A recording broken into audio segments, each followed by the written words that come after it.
Yes.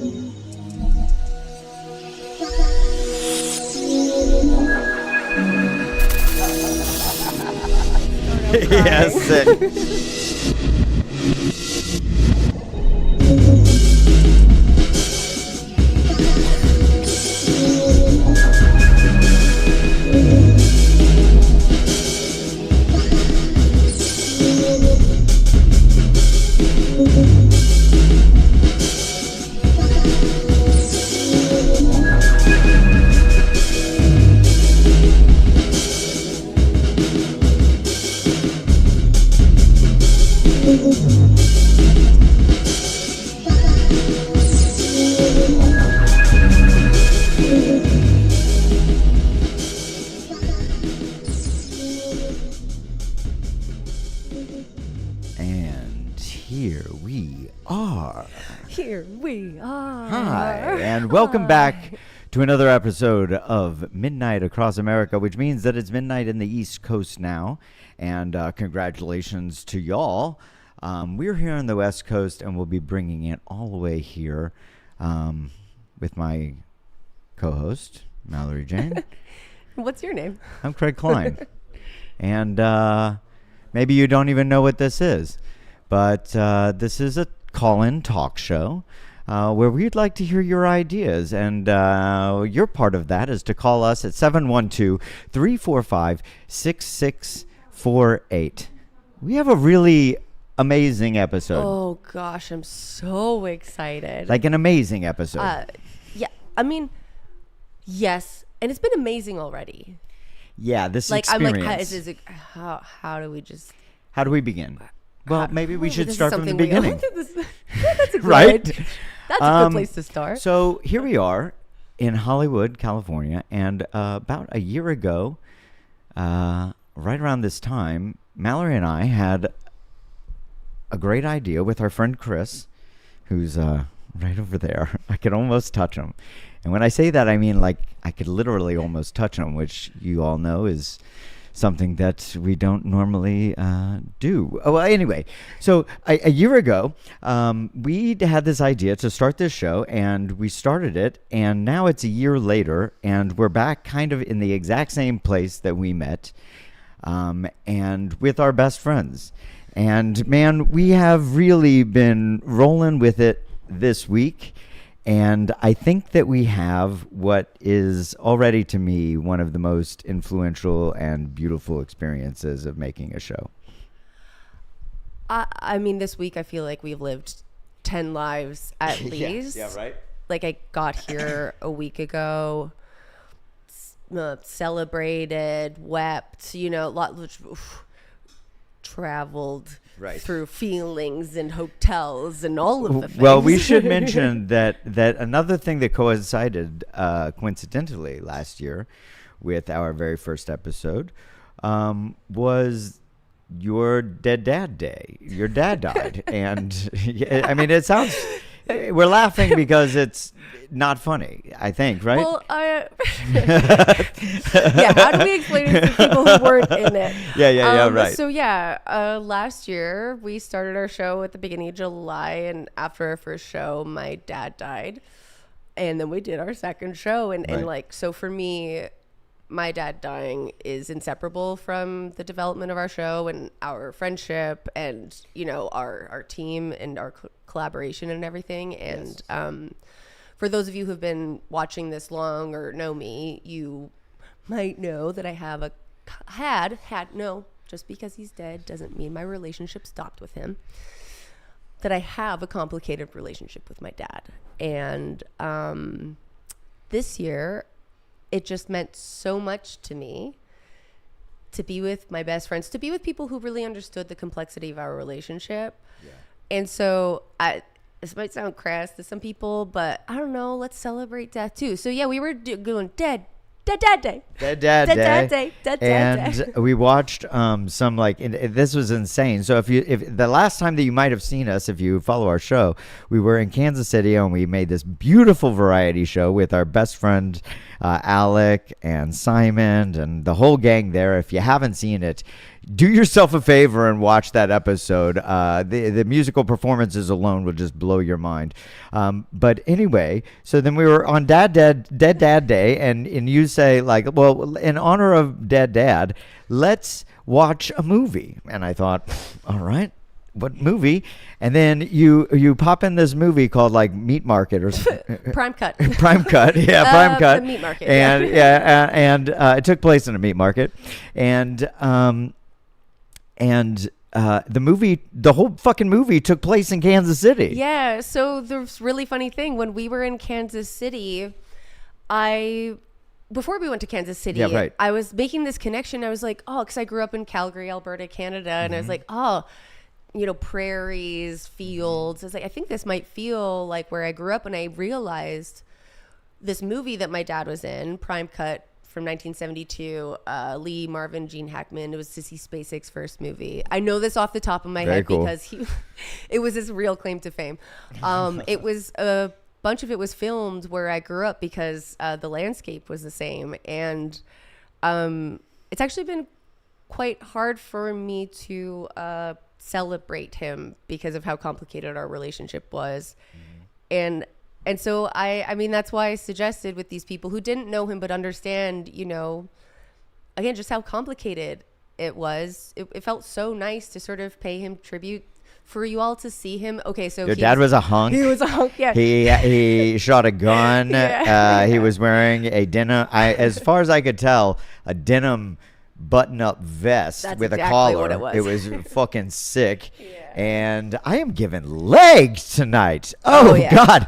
I just have to showing remind gams. myself every once in a while. We got the gams out. Yeah, and so yeah, it was just a wonderful experience to watch and laugh and celebrate and hold complexity for.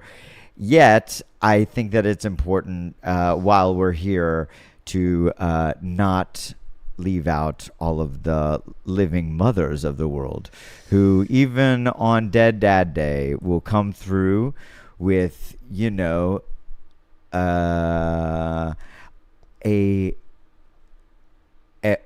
options.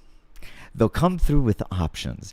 And I've just learned, actually, in the last couple days, it's all about having options. Ooh, ain't that I'm the just truth? looking for options. I'm trying, if I got a problem, I can solve it, but I need some options. And making the choice, having the agency to make a choice, yes, is a gift. And so Yeah. I'd like to give a thanks and a blessing to all of the mothers of the world on Dead Dad And Day, my mother included. And really specifically my mother too. There we go. Thank you, Mom. Thank you, moms. And thank you, Mom. Thank you, Mom. Thank you, Mom. Oh yeah, thanks to Craig's mom too. She's the best. Yeah, well, there you go, Mom. And on with the show. So, we have a little bit of catching up to do because you have like a very significant story that I thought was. Which one? I'm going to tell you. So we, as your friends and as your fans, we know that you have a little crow family that that has been keeping you safe. Yeah. And let me just yield to you here because this story is very fascinating, and I've been like not paying attention to you for weeks because I wanted it to come out here. Okay, go ahead. Okay, so yeah, shortly before I came here, I do staycations all the time. I live in Vancouver. I do staycations. I need to get out of my house. I was in a different neighborhood. And for those who don't know, I built a relationship with the crows in my city for like over a year. So much so that like I'm recognized all over the city by crows. It's a really nice way to not feel lonely in the city. So I'm in this kind of different neighborhood. I see a huge commotion of crows. Like they're all on the top of a building. A commotion of crows. Hold Oh. on. Hold on. Hi, I'm Craig Klein, founding member of Commotion of Crows. TM. Bring. I Yeah, love and that. by the way, while we're telling this story, call in. Do you have a crow story? We'd like to hear it, obviously. So anyway, go on. Yeah, so there's this huge commotion of crows. So obviously I walk towards it. And sometimes the commotion could be a good thing. They found a good thing, or often a commotion of crows when they're screaming, a human is doing something weird. So I go in the direction of these crows, and pretty quickly I see that there are some humans trying to help a little fledgling, like a teen fledgling, who got a piece of mail stuck to its tail. A teen fledgling. Do they get their licenses? I call them teens. Okay. they're just thinking relative of like driving responsibility. Well, it is kind of like okay. you know, they're learning how to take care of themselves. They're fledglings. Got it. Yeah. Okay. And okay. they yap a lot. Like they're so loud. And that's why I call them teens instead of fledglings. But anyways, it was definitely not. I would resent that as a teenager, but I see your point. Okay. So yeah, it had one of those like mail notifications stuck to its tail, and wait, do you know what I'm talking about? A mail notification stuck to its tail? So you know the things that the postman leaves like on your door if you're not there. Yes. That sticks to it. I don't know if I do. Oh, okay. Well, it's very sticky. It's just like it's sticky. Oh, paper. one of those like Dayglow stickers that they're like, we delivered a package and you weren't home. Okay, got it. Exactly. I'm sorry. I should have understood also, that. we live in different places. Yeah, different. I don't know what Dayglow is. Anyway, so it's one of these moments where I typically am like a shy guy. I'm like, oh, I can't do anything. But I was like, I walk around the city with cashews. I have relationships with crows in the city. I was like, I could actually probably help out in this situation. And so I moved towards the people trying to help the crow. And there's this one person who really spoke to my heart. They were on the phone and like healed over and just so upset over this. And so I go over and I gather that he was trying to call like wildlife habitat stuff, you know, going through all of the resources to help the crow. And none of it was working. And he very rightfully was like, fucking humans leaving trash around. Like I'm like, yeah, this is my guy. He's an activist. This is my guy. Fine. Yeah, activist crows. And also I was look what you've done, Trump. Joking. No, yeah, we can blame him. I also was just like feeling for this person, you know, because he was so distraught. And so I go over and I say, hey, like, is there anything I can do to help? And he looked at me and I was like, just so you know, I'm a crow person. Like I carry cashews in my pockets. And immediately I think we sort of like locked in together. And so he explained the situation. And when I walked up, then like some other humans came up and it was the most beautiful thing. I love how you're differentiating between the fledgling and then there were humans. It's just there were these humans there, but then all of these, teen crows. You couldn't believe how much it understood. And I caught that. Thank you for calling that up. I forget where it was. So other humans came up, and it was a beautiful thing because obviously we were all connected by the same thing. You know, not everybody would stop. All of our hearts were really hurt by this. Oh, and by the way, crows also, like, they're protective as fuck. And so some of them are diving at people. Like, it's a real chaotic scene. But I think, so things start to calm down. And somebody suggested to look up, to ask ChatGPT. And I was like, best use of AI, what we should do, because we tried all the human resources. And so ChatGPT suggested dish soap. And so, this guy who was, at the head of it was like, guess I'm going to the store. And I said to him, I was like, can I come with you?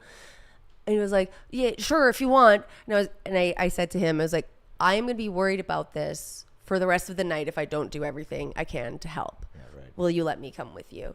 And I saw his eyes sort of light up.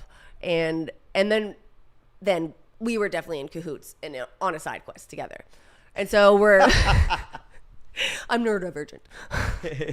So I think it was like two neurodivergent, like crow weirdos on a side quest together, running around the city, like trying to find the closest grocery store.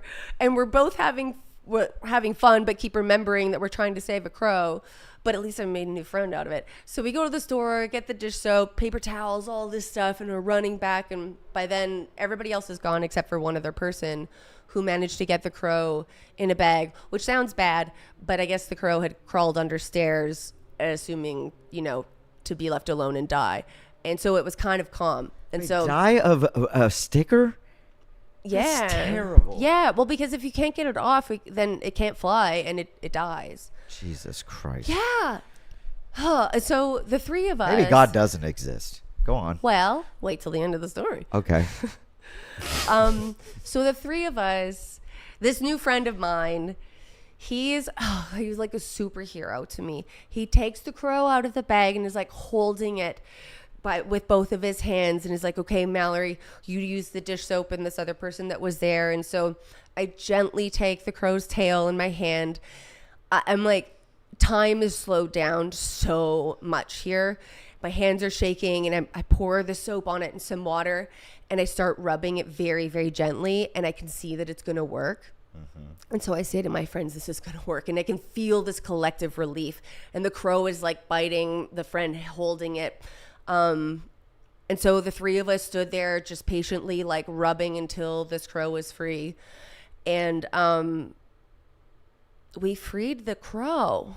We saved a crow, guys. And also all of the other crows by then were watching us. But obviously trusted that they knew that we were helping because they weren't diving or anything. And when we let it go, it felt like a celebration, like there was cawing. And that my new friend was like, oh, didn't you say that you carry cashews? He's so hungry. And so I pull into my pocket and throw out some cashews in front of the crow. It was very cinematic. And now I have a new friend. Oh, wait. So this other human. Oh, yeah. We follow each other on Instagram now. Yeah, we're friends. He might be watching. Hi. Oh, my God. I love that more than almost anything. Crows have really been bringing me friends lately. That's It's huge. really nice. That is a really huge, and what like a special thing to bond over. I mean, all jokes aside that I might have had in the beginning, it's like, what better of a situation to bond with somebody over? Like literally saving a life. We literally saved a life. Yeah, again, we stayed around long enough and it clumsily flew into a tree, which is all we like.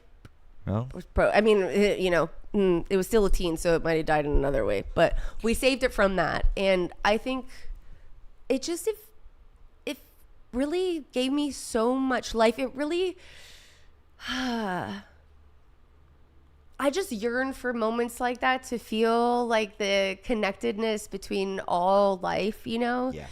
And it was one of those moments where like there was no separation between like animal and human. It was just like feeling the distress of this life that didn't ask for this. It's just like, again, goddamn humans leaving trash around, and then to find your people through that. Again, not everybody would stop and put in the effort to save a crow. So it was really, that's really beautiful. Thanks wonderful. For asking. It was nice to It's one of my favorite stories of the summer.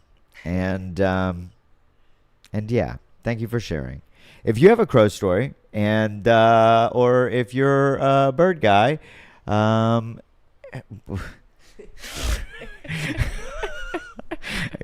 have no idea. We have a clip that's about birds. Oh, great. Yeah. Okay. Well, how about this? I would like to I would like to tell you guys to call in and give us your bird story, your human life-saving. Anyway, give us a story, and because we want to talk about it. Also, we have a really special guest coming up. Oh, I can't wait. And one of our favorite guests of the year. I think somebody, we're going to get into it. So let's go away and play whatever video you were planning on playing, Chris. I'm going to tease at our guest with one of their newest videos that's hot off the presses. And then we'll be back with our first special anniversary guest. And thank you for being with us here at Midnight Across America. Go to video, Chris.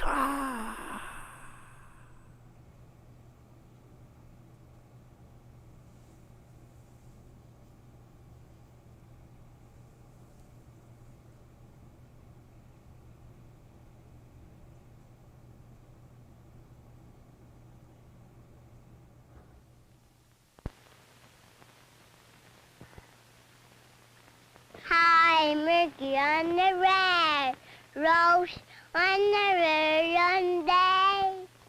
Can hear the red flowering, sing, sing. Can hear the rose. Diner by your horn, diner by your horn, you horn, horn. Diner by your horn, diner by your horn, you horn. Diamonds in the kitchen, when dino.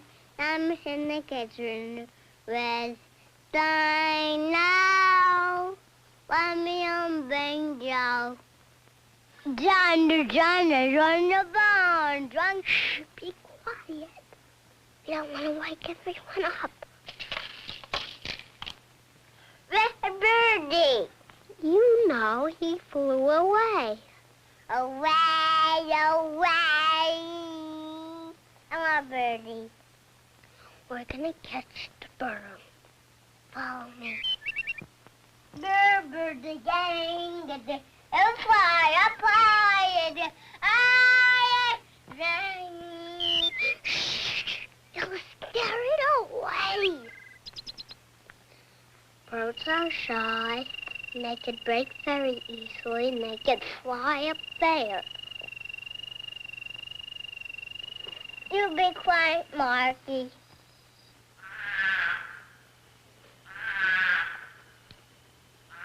This is the place. I do a cat and nothing do. A car roll over a moon. Ah, you're lucky I see that, but and I just ran away. You hold the bait. That's just candy. Auntie, now we're gonna dig a hole. What? Dig, dig, dig, dig, dig. Okay, Mary. We're gonna spread the bait. And we're going to take a little peek and roll the rope over. And also, just in case we're gonna catch a little bird, we're gonna dig up. We're gonna use the house. Big, big, big hole. I'm dig. No, let me dig the hole. No, you not. Not Mary dig a hole. No. The double's too big. I have to dig the hole. No, dig a hole. Dig a hole. Dig the hole. You can't dig the hole. Yes, I could. No, you can't.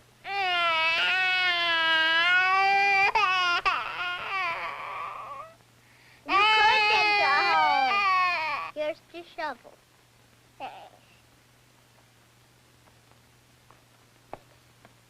I had to dig the hole.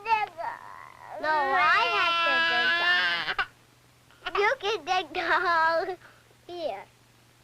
You shouldn't make so much noise. You'll wake Mom and Daddy up and they'll say we have to go home. No. Now you give me the bait. No, it's candy. That's our bait. Bait for the bird.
Hi there, Bert. What you doing? Oh, hi, Ernie. What does it look like I'm doing? I'm dusting my paperclip collection. Oh. Hey, Bert. Would you like to play a great new game with me, Bert? No, Ernie, I don't think so. Not right now. You don't want to play a game with me, Bert? Oh, woe is me. Ernie, hey, don't be so sad. I mean, if it means so much to you, Sad? Sad? Did you say sad, Bert? Yeah? Well, then you're absolutely right, Bert. I was sad. You're very good at this game, Bert. What are you talking about? You see, it's the feelings game, Bert. See, I was pretending I was sad, and you guessed right. Pretending? Mm-hmm. Feelings game? Right. Listen, Ernie, I said I did not want to play your game, and I still don't. Okay? Maybe later, please. Maybe later? Oh, yeah? Is that right? Well, listen, Bert. Listen, if I just ask you to play a little game, and you don't want to play my game with me, is that right, Bert? Whoa. Ernie, come on. Don't get so angry just because I don't want to play your Angry? game. Did you say angry, Bert? Yes, I You're said. right once again, Bert. You're very good at this game. That's terrific. You see, I was pretending that I was angry, Bert. Okay, Bert. Now it's your turn. Ernie, I am not going to play this game. Angry, right? Yes, I am angry. I knew it. Very good. That's one for Ernie. Okay, do another one. No, I will not. Angry again, right? That's two angries, right? One more.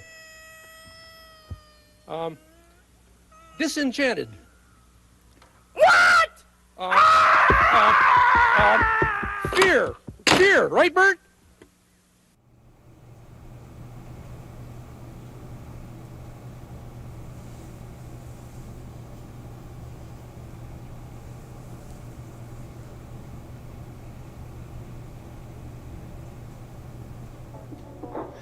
It's just another sultry LA night. I picked you up in my red Corvette, that's tight. Under the palm trees, in my purple leather jacket, alright. Blasting Kenny G from the stereo, took you back to my condo. White carpets everywhere. Frosted glass and neon statues on the walls. You loved it, poured you a glass of red wine. Then you asked, where's the rooftop bar? I said, follow me, honey, you're not far. And then we made it to the rooftop. Poured your Shirley Temple, that's right. And before you knew it, your Paul Nagel hairdo was flip-flopping, shocking. And that was us, that's right, just rocking it. Having a great old time on the rooftop. That's right, LA sultry night.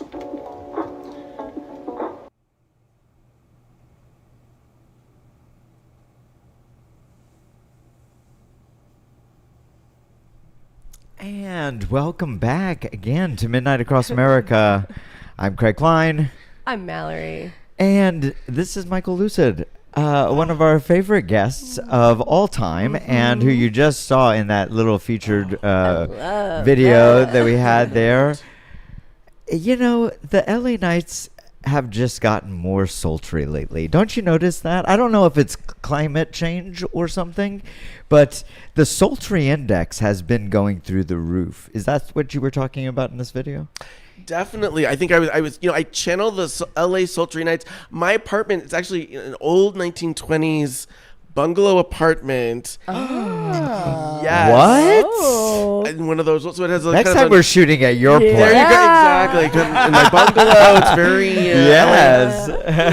LA noir, little, Oh my God. taking us back. And so that helps me get in the spirit of the LA sultry night with the palm trees outside. And also, our bungalow happens to retain heat. So at night we are very sultry. Very We're just in the sultry. humid. Oh. So it's like atmospheric. It's environmental. It's visual. It's every level. I think I'm learning that sultry isn't necessarily a comfort. Isn't something you're leaning for. Right. You know what ends up happening? It can be overwhelmingly hot, and then I just lean into it. Oh, okay. And actually, this video is sort of my way, I think, on one level of being like, owning it. Owning it. Is it like a reframe of like gross and sweaty? Of like, I'm so fucking hot and sweaty. It's like, no, we're sultry. Exactly. We're reframing. This is sultry. And, you know, yeah, on the apartment listing, it should say that. Yeah. Sultry. Yeah. Sultry, No LA. air conditioning. Sultry. Ooh. I feel real sultry. Yeah, well, you know, Summer nights. not only is this just a lovely little sentiment and message about the changes coming, but also, you know, just a piece in a large body of work that I am just an absolute, I don't know, Uber fan of. I've been so affected by your work, and you're still making it. All of these amazing, at least strange and beautiful videos. If you caught Michael on our last show, and you might already know him as the director of Dirty Girls, and a billion other things that we weren't able to get into last time because, well, I was so caught up on the Dirty Girls stuff. Really yeah. We didn't have much time to get to anything else. Yeah. I'm a huge Dirty Girl. But the other day, last Sunday, Mallory and I, we went to a concert for a friend of ours named Colin Self, who is this genius. How do I describe this performance? It was like an opera, like a ballet, like puppet theater, and like a fairy tale illustration, all set to like dance music. Felt like a protest too, a little bit, don't you think? And a protest. Yeah, there was the social, and a protest. Yeah. And, you know, this was a particular type of audience. And inside of this particular type of audience, Mallory, as we're, you know, pointing out, you know, like really pretty cool people. And then we're like, oh, my God, there's another cool person. That's Michael Lucid. And I have never stood in front of you. I have never shook. And we ran over and we were like, you've got to hang out with us. And you were like, seriously, I'm busy. And we were like, no, don't you remember us? We did a thing with you. And you were like, I'm off to an event. And we were like, please, please, please. And you hung out with us and you gave us your time. And while we were there in this very particular type of space with very particular types of people, no fewer than two other amazing innovators come up to you and say, you changed my life. Now, I've been changed by you, you know, but that was a really impactful moment. Not only to see like, wow, unknown to each other, like we're all being influenced by the same guy, right? But then I guess I'm bringing this up right now because I want to delve into your body of work that these people were influenced by. But also, how did that feel? It felt great. It was unexpected, and it was very. Does that happen all the time? It does not. It does not. I mean, really? Shocker. I mean, because okay, so my sense of you was you weren't taking it like. I want to be like, Michael, are you hearing your impact? You know, yeah. I don't know. I imagine you just come off, and after spending the night with you, you're just so humble and easy to be around. That I was like, I want you to really hear these people when they say you changed their lives, you know? Yeah, and I think that was the thing is that I think I was like, I need to process. Like I wasn't processing it. It was sort of like, I was just like, oh, right. I mean, that's amazing. And I need to really internalize that because to have. Yeah, people respond to. Not just everybody gets, you know, a handful of people in one night saying that to them. That's what I'm saying. Like almost anybody, you know? Like that is a pretty uncommon thing to see out in the wild. And all just happenstance to be sitting at the same table. Like none of us were there together. All of us just ended up with each other. No. And that is so okay. Talk to me about it. Like, okay, this were obviously I was greatly influenced by Dirty Girls, but this other work that these people were talking about, I know that they told you some of the pieces that they were so in love with and that changed their lives. Will you talk to us about like those and how those got started? Sure. Yeah, it's funny because my video work has sort of, it's sort of spanned these different little eras of my life, and I have this whole queer sketch comedy life where I was making these videos, and it was actually started as an on-campus TV show at NYU, and I was a VJ at NYU in the dorms. If someone tuned in the dorms, I didn't know that you could get cooler suddenly, but that's awesome. Thank you. I got to pick which music videos I wanted to choose and to show, and so I had all these like Matador records and oh my god, I love that. I love that. I loved Matador records. Totally, yeah, it was a real late '90s moment. Best time to be a VJ. Oh, I had some great videos. I like to mix up little Spice Girls and then a little Cat Power. Just yes. I knew I mean, kind of one of the simpatico. Kind of one and the same from like a future eye, right? Like here in the future, we can look back at Spice Girls and Cat Power, and we can see that like it is the same thing in effect, kind of like a different fonts. Well, the Riot Girls of today would appreciate what Spice Girls like the resonance of it, right? Yeah. Do you think so? I think they can be very much reclaimed now. And right. Yeah. Like I've reclaimed God and prayer. Do it. Yes. Do it too. And we can reclaim the Spice Girls. Yeah. I mean, it's this female friendship, and like girlhood, and Totally. Yes. Totally. Absolutely. So you were VJing, and then what? Oh, yes. And so I started making these sketch videos with my friends and slipping them in between the music videos until eventually, like episode by episode, it eventually became more and more sketches until it was just a sketch show. Maybe like one video. I'd be like, okay, it's just to, make it legit with the campus TV. This is amazing. So like, and how long of a show? I think it was an hour. I think it was an hour show. Hour of different sketches with a music video. Yes. Okay, I'm buying it. Okay, so. Yes. Oh yes, and we had all these different wigs, so it was very, very genderqueer, very gender fluid, and Can I ask how this started with your friends? Like how did you meet them? Oh, we have a caller. Oh, we've got a call? Okay. Let's get into that, but let's get the Yeah. caller on the line and find out. All right. Do we have a caller on the line? Yes. Yes. Hi. Yes. Caller. Hi. Oh, hi. Who is this, caller? This is Sharon Klein. Oh, my God. It's Craig's mom. Oh, my gosh. Amazing. Hi, Mom.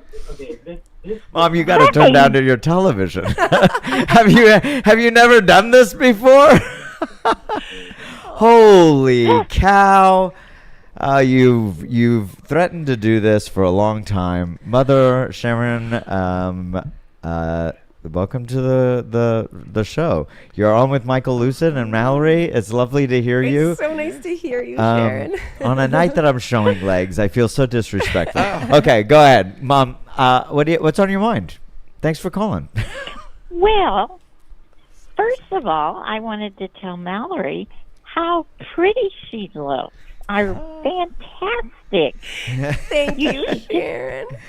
Oh my gosh. She just looks so nice. And not that that's a big surprise, but you just look so very nice. And if I was there, I would give you a big hug. And I would fall into your arms. But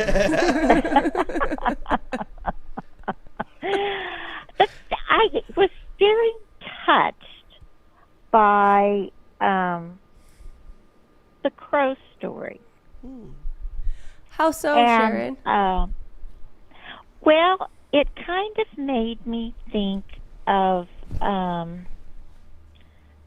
like it was more philosophical than I think maybe some people might think about. Oh my God. Because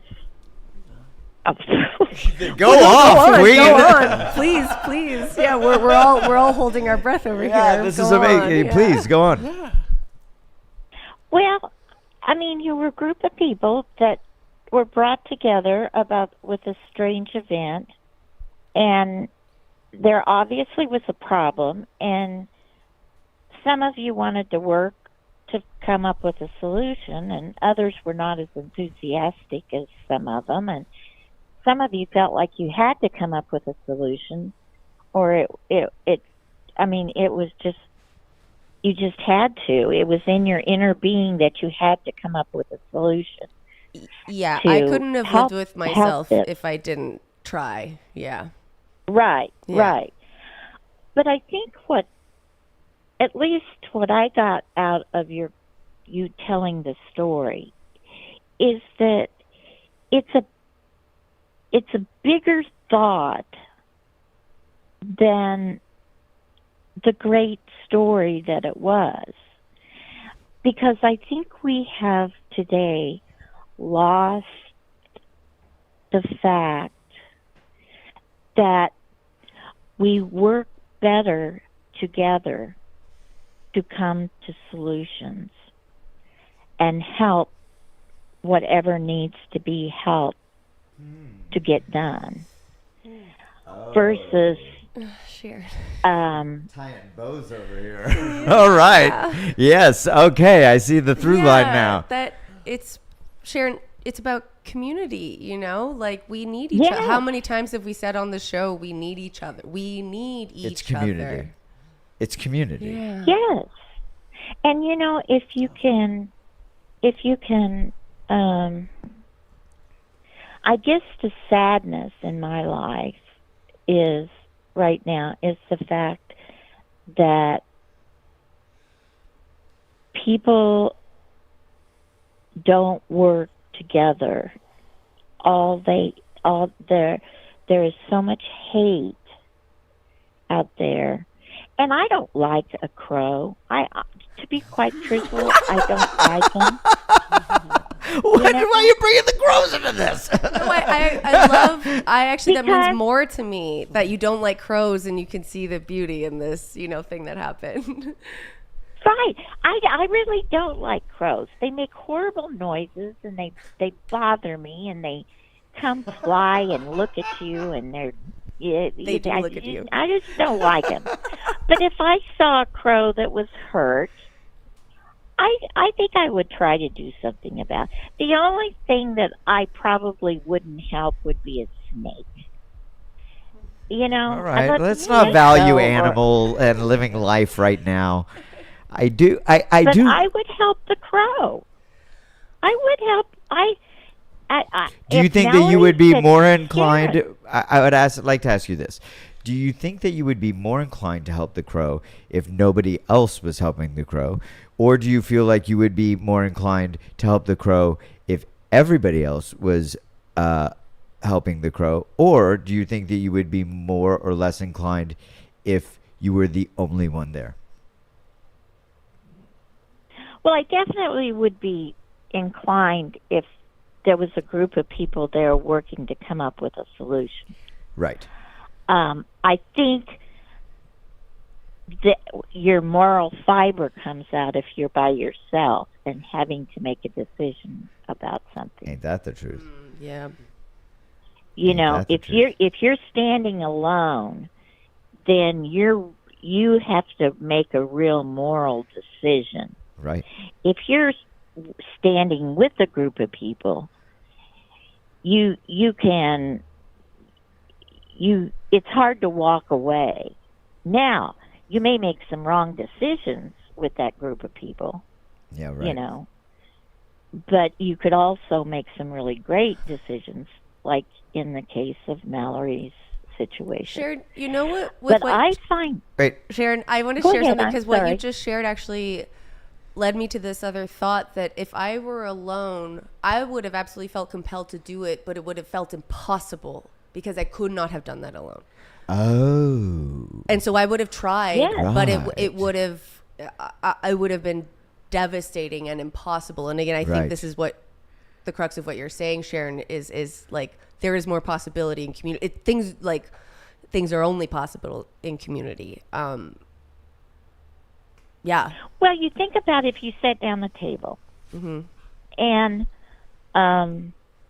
or let's get it even more personal than that. Let's say when we were sitting out on the deck. Now, there was Steve and I, and then you kids. Now, across that those personalities were very different. There were six personalities. Am I right? 6 personalities that were Let's get into the minutia of counting the bodies. But I mean, there were very different personalities. Yes. And yet, the communication and the variety of conversations that we had were, I thought, illuminating and fun, and it's like. Don't you think that the real crux of that is that people have to be willing or available to be and available to be wrong and available to listen? In the case of, I think, Mallory's story, when we're talking about this community, it was a community that was driven to do something.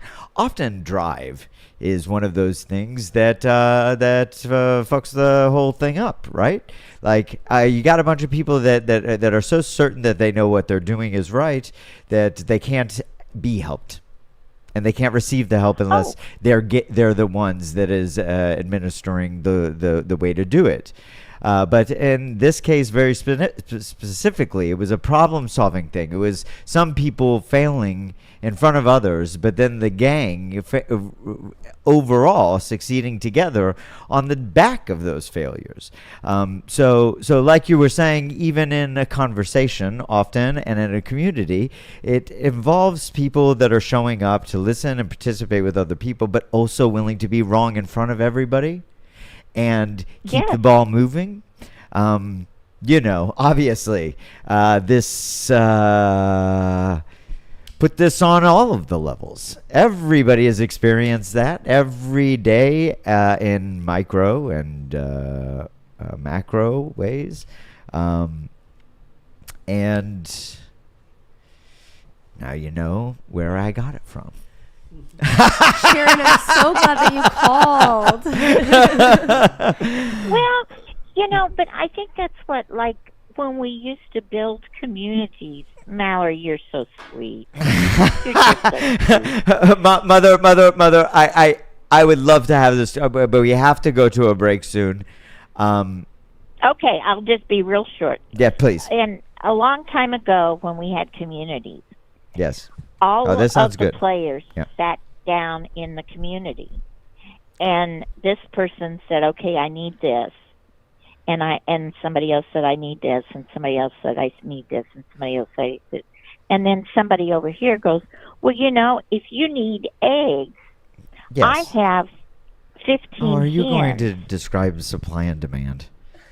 I'm just joking, Mother. I'm just joking. It's a comedy show, Mother. I have 15 eggs. It's about cooperation in your community. I understand. And helping out people when you can help out. Yes. And you might not be able to do anything but supply eggs. But if there's a bunch of people that need eggs in your community, you can distribute the eggs. And then perhaps something that they have, absolutely, that you need, then you can. And that's how communities got built, and that's how communities survived and flourished. Yes. And we don't do that any longer. Well, bite your tongue, Mother, because in fact, we do that right here on Midnight Across America. And Mom, yes. Mom, thank you so much for calling in. So much for I calling, love you Sharon. so much. And this is your show. Look at what you're doing. Look at what you made. Look what you made. Yeah. Look at this. And you have so I'm going to let you go, Mother, and kisses from me. Bye. Kisses from the whole fam. Chris is crying over there. Cindy is kissing. Chris and Cindy love and Issa's underneath the table, dreaming of things. All right, well, you give Issa give Issa a little kiss from Grammy. Okay, I will, Grammy. All right. Chris, drop the line. That was my mother, everybody. Oh my God. Thank you so much, Mom. Thank you so much. I love you. Wow, that was crazy. My feel mother has like never there's called so in. You have to many- use the microphone. I feel like there's Michael's stunned. Craig's mom will do that. Yes. God, my mother is such a lovely woman. Yeah. But I And, imagine that yeah. community thing is very related to what you do and everything Yes. too, Yeah, like with your radio show. And your we were friends talking and about your everything. community. Yeah. Yes. Can we continue to talk about your community that you were setting up there? Oh yes, no, it's so true about community because it was really a group of my closest friends that we became this little creative collective of sorts, and so it's so true that I remember one of my favorite professors in college would talk about Eros and how like Eros is the driving force but behind creative creation, creating, and so I never forgot that, and I feel like it's so true because of that Eros, that just the loving connection. Yeah, relationship together. Yeah. Yeah. Totally. Yeah. So that's very relatable, and that's that is what generated so much of my own creative work. Definitely that group And friendship. and friendship Yeah. Totally. And that's so true. So I wasn't listening, and please just share what you wanted. No, I didn't mean right now. I meant at the concert. These people that were telling you how much it impacted you. They were speaking specifically about some specific videos and how it affected them. Can you explain that to us? Because these are the things that I want to unpack about your work. Yeah. I think they were the people who came up to me and said that. Yes. We're both talking about my sketch show Pretty Things, which is now on YouTube. You can see it at youtube.com/prettythingsss. I committed to that in like the year 2005. SSS. I love that. Oh my gosh. It's like, okay, it was early internet times, and I was like, yeah, 3 S's. I'll just explain that every single time I want someone to find my videos. And that is what I, committed to for myself.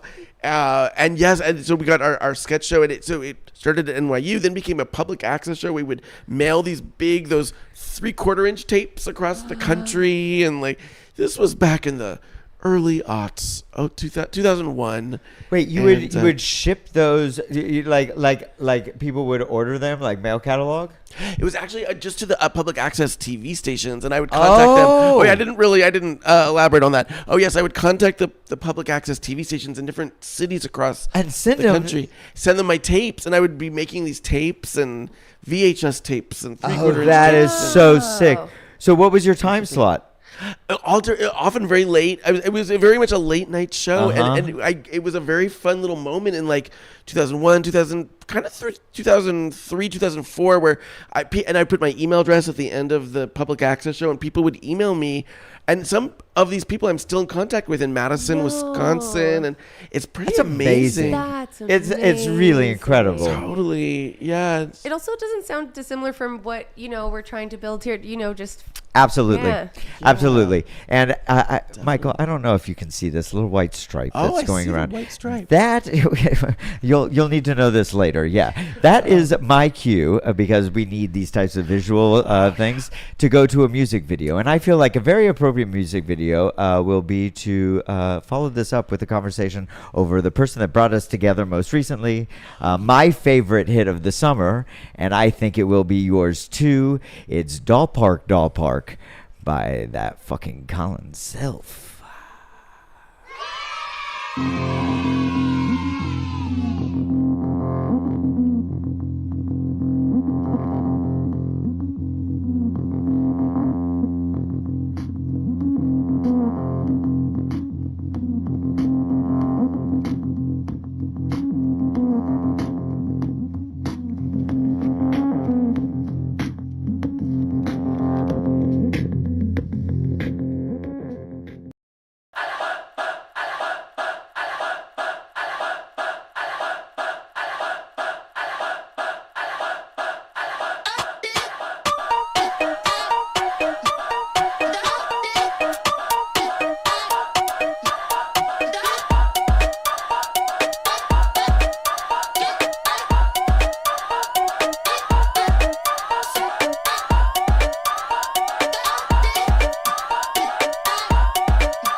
We are in Tarzan's treehouse. We have an unexpected pleasure, a guest.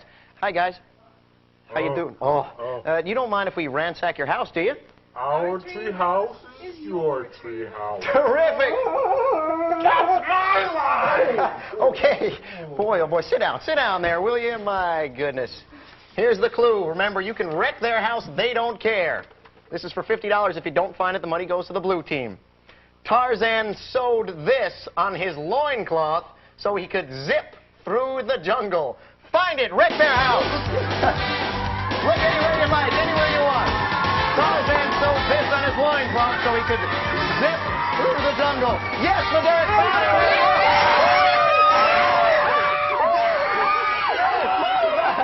It's an animalistic ritual. Tarzan, sew that on your loincloth. We are moving out to Frankenstein's laboratory. Come with me. Woo-hoo. Boy, did you expect to meet Tarzan today? No. Me neither. Come on back here. Here's the clue for $50. If you don't find it, the money goes to the blue team. What the bride of Frankenstein used to dry her perm. Find it. Look anywhere you want. Don't be shy. Throw things around if you want. Don't be shy. You can ruin the laboratory. Ooh, we're getting steam out here. The fog is coming in. The clue again. What the bride of Frankenstein used to dry her perm. Look all over the place. Help each other out. Your team. Yes, Sandy found it. Way to go. It's a hairdresser. You can stop counting because they found it. Nicely done. It's a hairdresser. It was behind us. Woo, so you pick up another $50. You have $200 and the opportunity to pick up some more downstairs in a homestead. Let's go. Come on down. Woo. Woo. Welcome to the homestead. Boy, it looks like the Bonanza family living room here, huh? Yeah, it does. This is for $50. Remember, if you don't find it, the money goes to the blue team. Here's the clue. Carpenters ply their trade with this. I'll give it to you one more time. I see some blank faces. Carpenters ply their trade with this. Find it. Look wherever you want. Whoa, the fireplace blew up. Look anywhere you want. Our house is your house. Now they're getting into it. Carpenters ply their trade with it. Yes, Andy found it. It's a pliers. There you go, Johnny. Nicely done. It's a pliers. Carpenters ply their trade with this. $250 for the red team. They are moving on into Alibaba's bathroom. Woo! Come on in.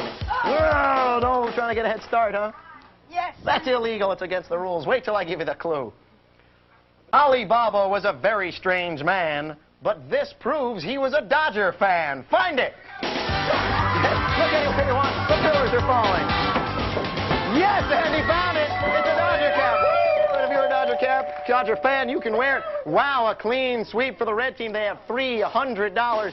But the game is not over. Remember, a hidden picture is worth $75. A room is worth $100. Anything can happen and usually will in the second round, so don't you go away. Here are the first three prizes for our room romp. From Eastpak, the leader of the packs, a set of bags for school, play, and travel. Eastpak bags are stylish, they're tough, they're built to last. Where do you go to find great toys? KB Toy Stores. And where do you go to find KB Toy Stores? Your nearest shopping mall. KB, America's Toy Stores. Gear up for your next camping trip with Coleman Company's Sundome Tent. Sleeping bags, personal 16-quart cooler, and 2-liter jug. From the Coleman Company.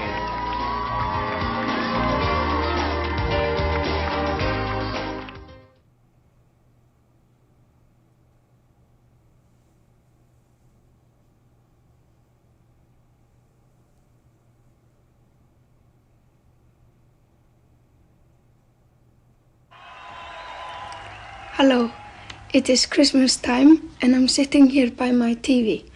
I've been watching it very much lately because I'm on a holiday, and I've been seeing all those programs about all sorts of things, about Icelandics being very happy about Christmas, very gay, and also very serious and spiritual, and also seeing Icelandic comic people making jokes, which they are very good at. But now I'm curious. I've switched the TV off, and now I want to see how it operates, how it can put me into all those weird situations. So it's about time.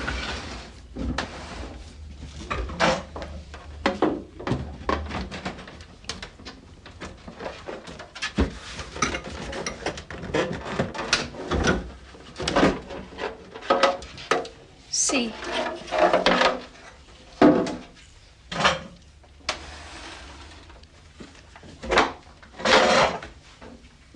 This is what it looks like. Look at this. This looks like a city, like a little model of a city, and all the houses which are here, and streets. This is maybe an elevator to go up there. And here are all the wires. These wires.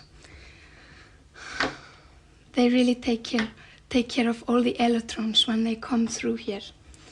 They take care of that. They are powerful enough to get all the way through here. I read that in a Danish book this morning.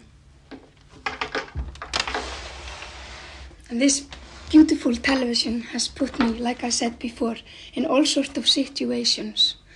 I remember being very scared to it because an Icelandic poet told me that not like in cinemas where the thing that throws the picture from it just sends lights on the screen. But this is different. This is millions and millions of little screens who send a light on you, some sort of electrical light, I'm not really sure. But because there's so many of them, and in fact you're watching very, very many frames when you're watching TV, your head is very busy all the time to calculate and put it all together into one picture. And then, because you're so busy doing that, you don't watch very carefully what the program that you're watching is really about. So you become hypnotized. So all that's on TV, it just goes directly into your brain, and you stop judging if it's right or not. So you just swallow and swallow. This is what an Icelandic poet told me once. And I became so scared to television that I always got headaches when I watched it. But then later on, when I got my Danish book on television, I stopped being afraid because I read the truth. And that's the scientific truth, which is much better. You shouldn't let poets lie to you.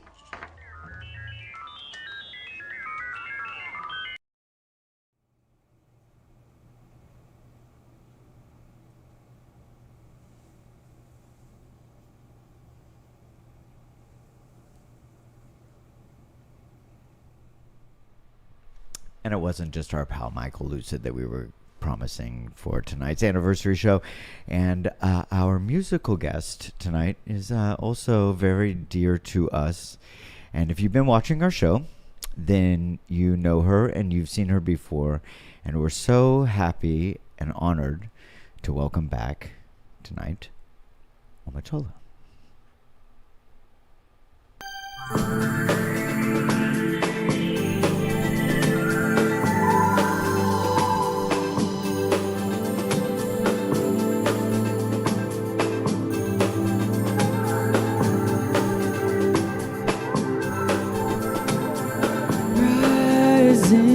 Song above, I pray thee, keep my heart as wild and as simple as the dawn in a clear, clean room.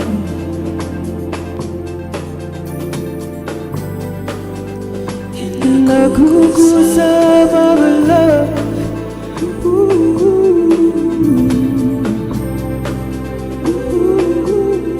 In the clear warm.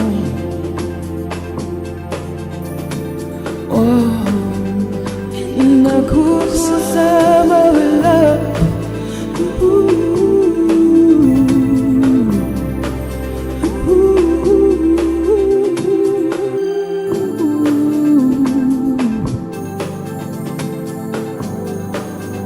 As it was, as it was, as it was. Oh, rising song above, I pray thee, keep my heart as wild and as simple as the dawn. Oh, and make me whole again and preserve my tenderness. And is this all promise or pretend? In this clear, clear warm. Ooh, oh, in the cool, cool summer love. Ooh. Ooh, in the clear, clear wall. Oh, in the cool, cool summer love. Ooh, ooh,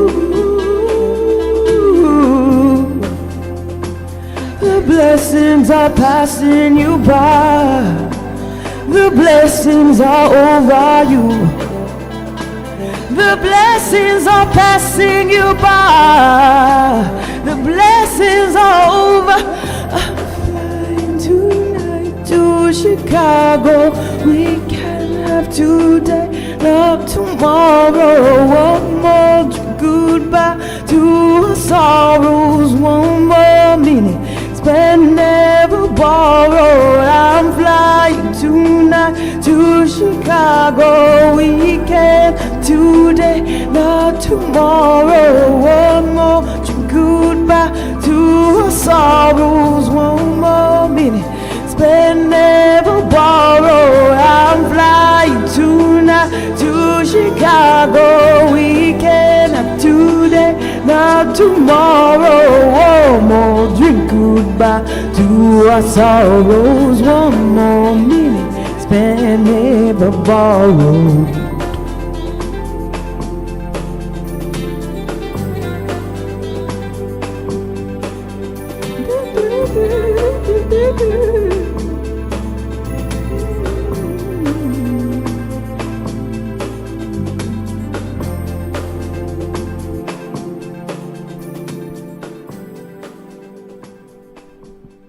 Thank you.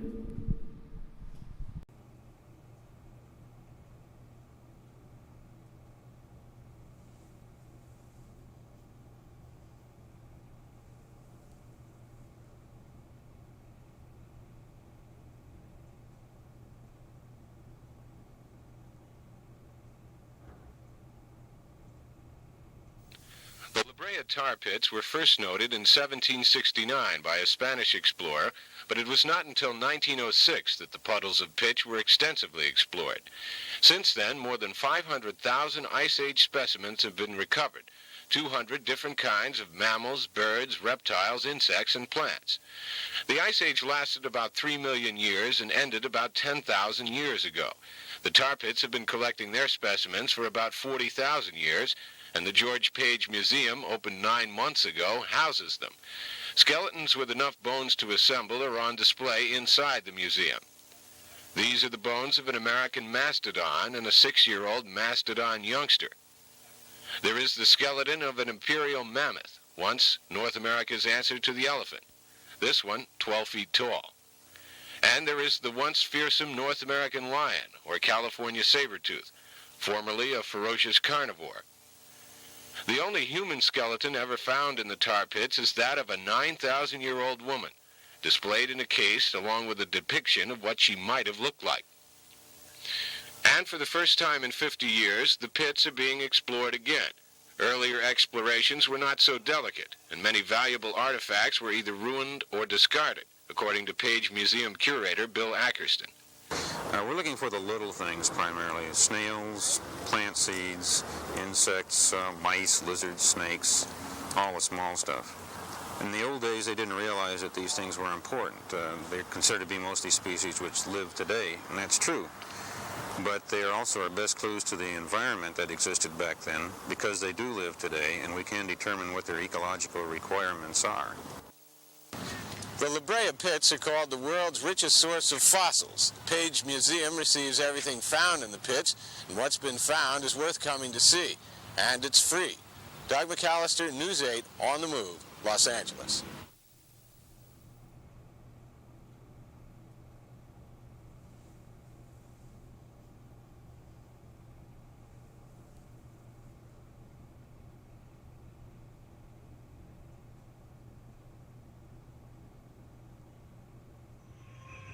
We've got them! Amazing! 70 million-year-old dinosaur eggs, and they're perfectly preserved. Cool!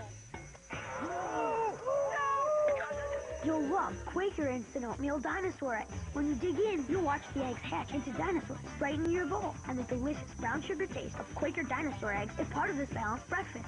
70 million years to make. And we ate it in 30 seconds. Quaker Dinosaur Eggs Oatmeal. Make breakfast an adventure.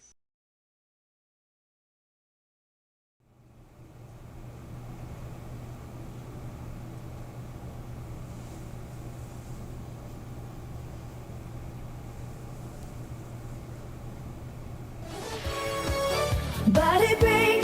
Body Break with Hal Johnson and Joanne McLeod.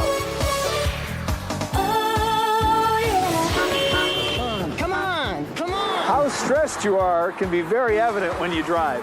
You know what I mean. Overreacting when you hit slow traffic, missing a turn, or just not finding the driver in front of you knows what they're doing. Being irritable, having mood swings, and being angry are all emotional reactions to stress.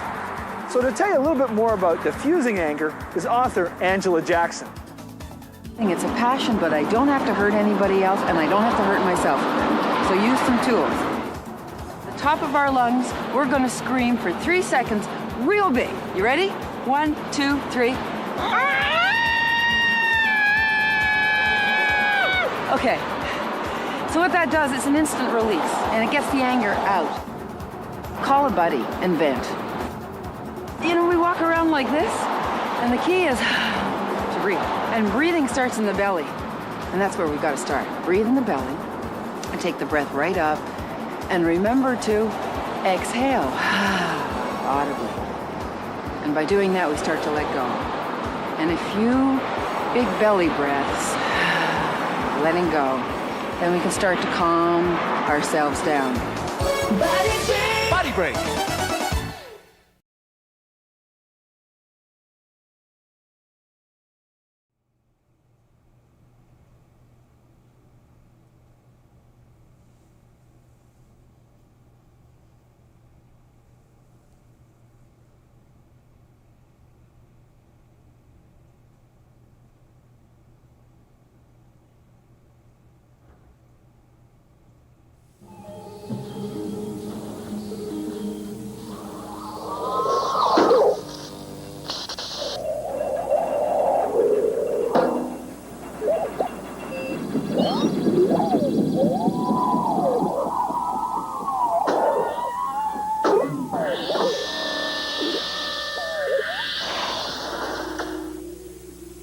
I am Astar, a robot. I can put my arm back on. You can't. So play safe.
TV sucks the brain right out of the skull.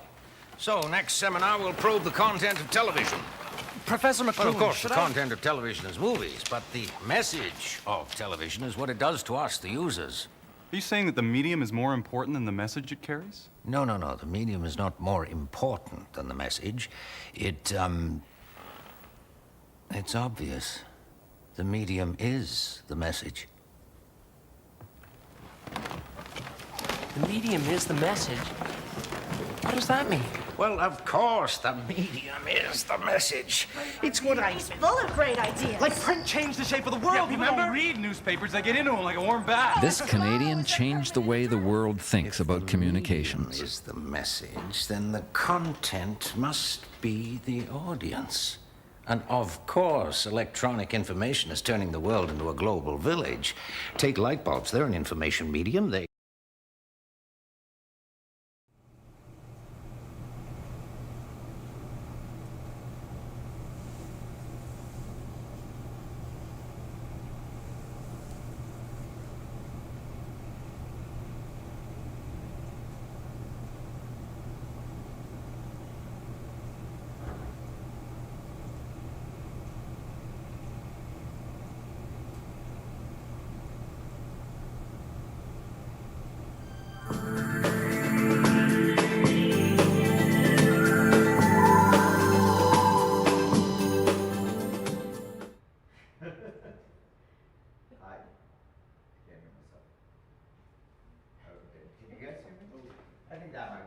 Me problem. Anyway, yep, I hear you now. hi, welcome back to Midnight Across America.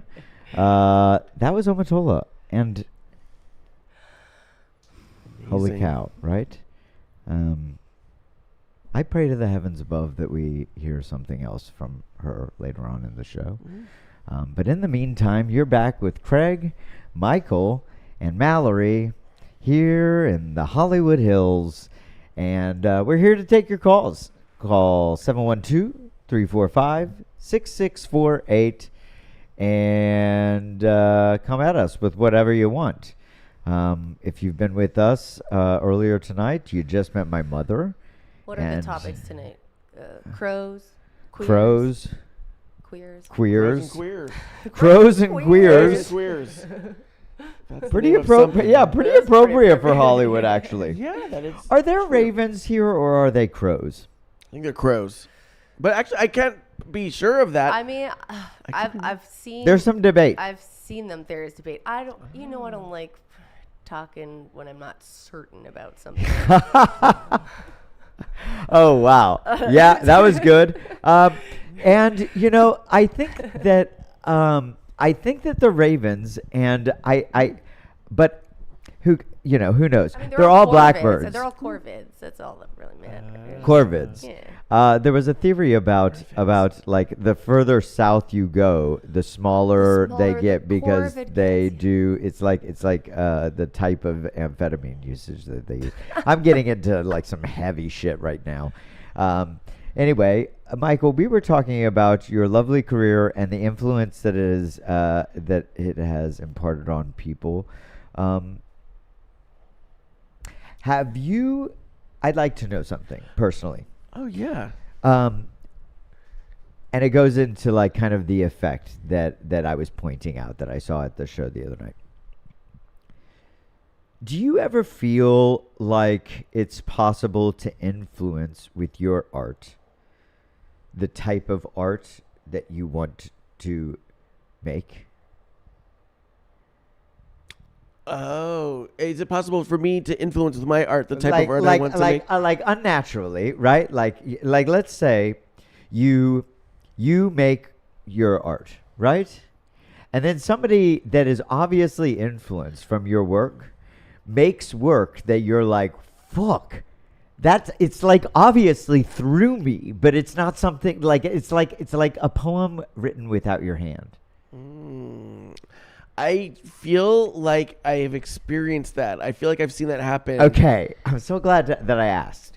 Yeah. Can you describe that, or like maybe the scenario, or like Yeah. Let us talk out that phenomenon. Well, you know what's funny? Okay, so it's happened a few times now. Interestingly, people who have actually amassed this big following on YouTube, TikTok, some like big YouTubers and TikTokers have told me, I've met them, and then they told me It does happen all the time. So Michael is being modest. It does happen all the time. I'll say, maybe not all the time, but it's happened. Okay. Love this. But this makes sense. And Yeah. also, especially like TikTokers, again, the sketch kind of stuff that's coming out of those places. Right. Tell us more. Give some please. examples if you can. Oh, of the people. Yeah. Yeah. And what that was like for you. Yeah, it was really gratifying because the funny thing was that when I saw their work online, I was like, "Oh, that's so interesting." Like I feel very simpatico with their work. These younger people making YouTube videos and I understand that. Then I come to find out they watched me in college, or they literally watched me on the public access. They were influenced by you. Yeah. Totally, and it was like it threw me for a loop. It did throw me for a loop because, and you know who else told me that? Just while I'm dropping names, let's drop some names. Oh, thank you. Oh, that's true. That's so funny. I keep threatening to, and I have not. I've not dropped a name, but I'll tell you a drag queen, a RuPaul's Drag Race drag queen who I admire incredibly, Ben de la Creme. If people know Ben de la Creme. We have people in the room who I see. Yes.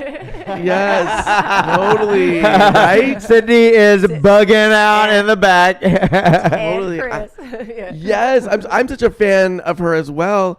I meet her. I come to find out that I was a huge influence on her and that she watched my sketch show Pretty Things in college. Wow. I couldn't believe it. And I think I probably reacted the exact same way you saw me the night we met the other night, where cause she was like telling me this and I was just like, like I was just like I need to let that sink in more. I really do think you do. Yeah. Especially like somebody that you love. Yeah. Yeah. Let that sink in. Totally. Do you feel like that is? Do you feel? I know that as a creator, and I even feel bad describing it like this, but is there some sort of like feeling of like I did that? I know it's not cool to admit that, but and maybe it's not that case for you, but do you understand what I mean? Right, like that's me. I won't get the reward from that work, but like I feel rewarded having created that.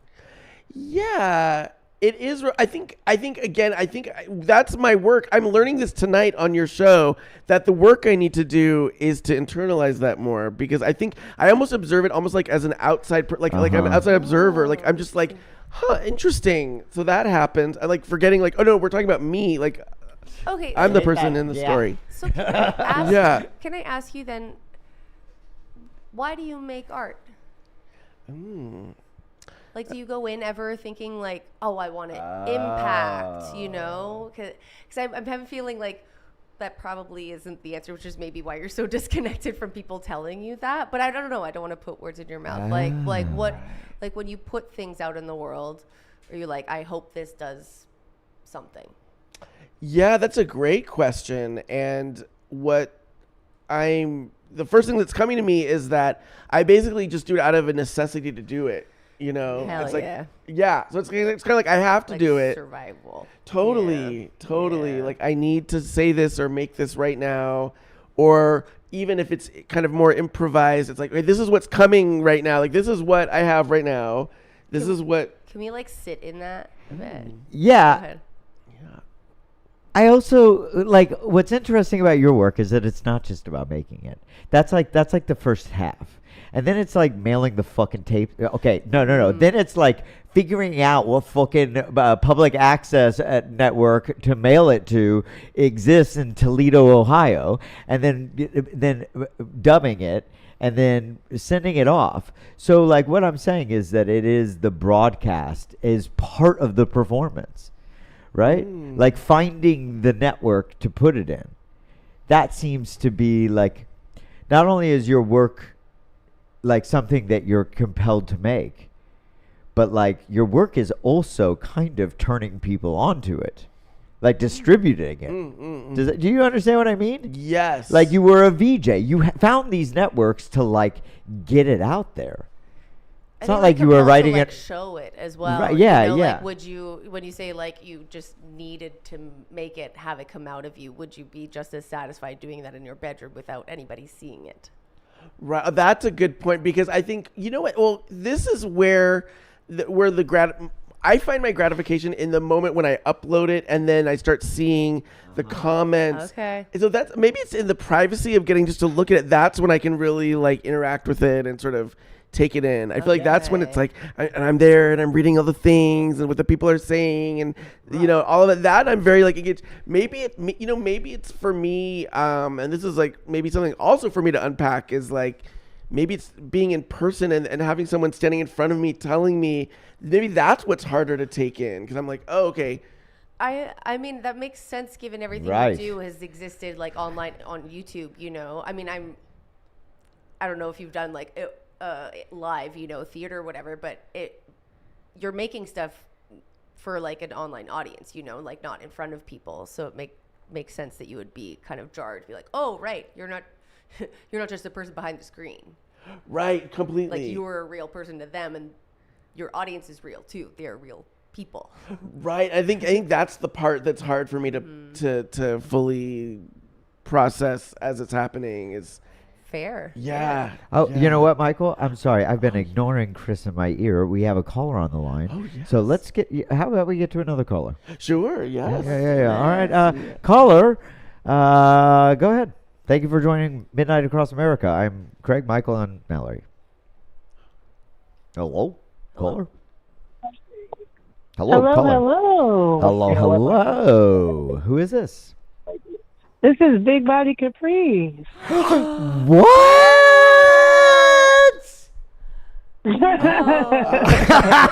Hello.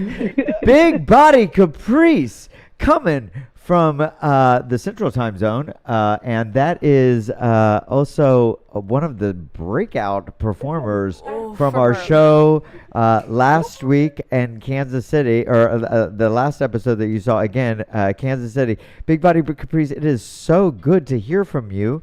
And by the way, thank you again. I have been watching and repeating, and Alicia Keys got nothing on you, girl. I've been showing you off to everybody. Yeah. You're the light of my life right now. So thank you for calling. Welcome to the show. What's on your mind tonight? Well, for one, I appreciate you guys, but I was mainly just calling to say hello, to say what's up. It's so good to see you guys. You guys look great. All three of you guys look great. Thank you. How about this? Since you're here, may I just call you Caprice in the shorthand? That's fine, whichever one. Okay, great. So we've been talking about community. And I feel like I really felt that with you in Kansas City. Has there been an influence in community on your life in the near future, or I mean in the recent history? Has community come up for you recently? I feel like down here in Kansas City, especially, I'm one of those people who, you know, there is community here, but there's also lack thereof within it. So I'm one of those people that kind of, you know, see the where some of it may be lacking, and I'm just inspired to try to help work on where we're lacking in the community. Okay, do you mind getting into that with us a little bit? Where might your community be lacking right now? If you can explain your community too. Honestly, I know Kansas City is really big on togetherness, but Kansas City can also say we're also not together in the same sentence. We're good at getting together when need be, but we're not together consistently. Okay. So Can you give us an explanation of that? issue. Or like an example of that? I'm trying to think of one. There's multiple. With me being, a person of color and also a woman, it hits me on different levels, and also I'm in the LGBT community. So even within that, it's a different experience. Even in the Black community, it's a different experience.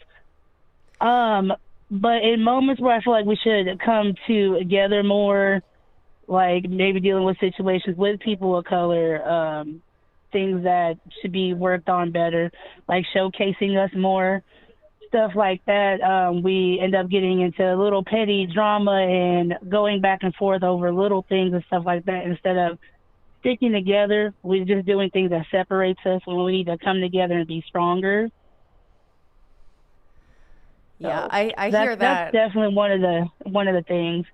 I feel like, Caprice, that's something I felt in the queer community before. I live in Vancouver, and I've found the queer community there quite cold, standoff. It's the kind of thing, like, if you're not doing everything exactly right, you can be ousted, and then it's like, but shouldn't we be like bringing people in and teaching, like everybody has to start somewhere, and it's just, is that the kind of thing that you're talking about?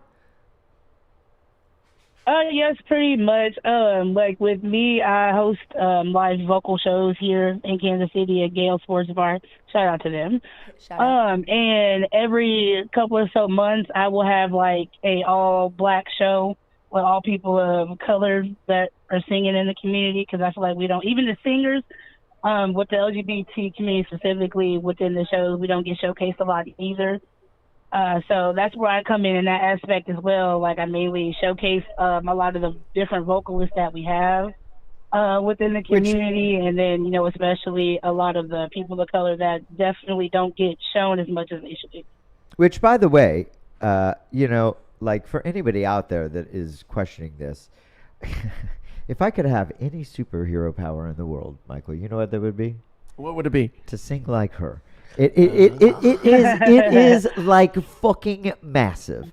I can't imagine pipes and it's not just pipes, but like the feeling resonates in the sound waves. It strikes me on such a guttural level, and it like, and like your presence. Oh gosh, I'll never forget Oh my that God. first look that you gave to the camera. Yeah, yeah. no, Again, I fucking me from here to Dallas. Jesus. That I-70 pipeline. Go ahead. I'm sorry. I didn't mean to cut you off. Oh, no, you're totally fine. No, that was kind of like the period in the message. Okay, great. Yeah, you appreciate us. Well, Big Body Caprice, thank you so much for being with us here tonight. Thank you so much for nice calling. to hear your voice. We have a long night in store. I don't know. What time is it, Chris? I also Okay, wait before yeah. is she still on the Yeah, line? please, go ahead. I just if you want to shout out anything specifically, Please for people do. in Kansas City, or like to follow you or anything, please. I want you to, Yeah. Go Give us Yeah. all your socials, Yeah. please, Yeah. and anything you got going on in the near future. Well, my name is Big Body Caprice on all socials. Definitely shout out to Kansas City and the queer community, especially, because that's my community right there, and I love them so much.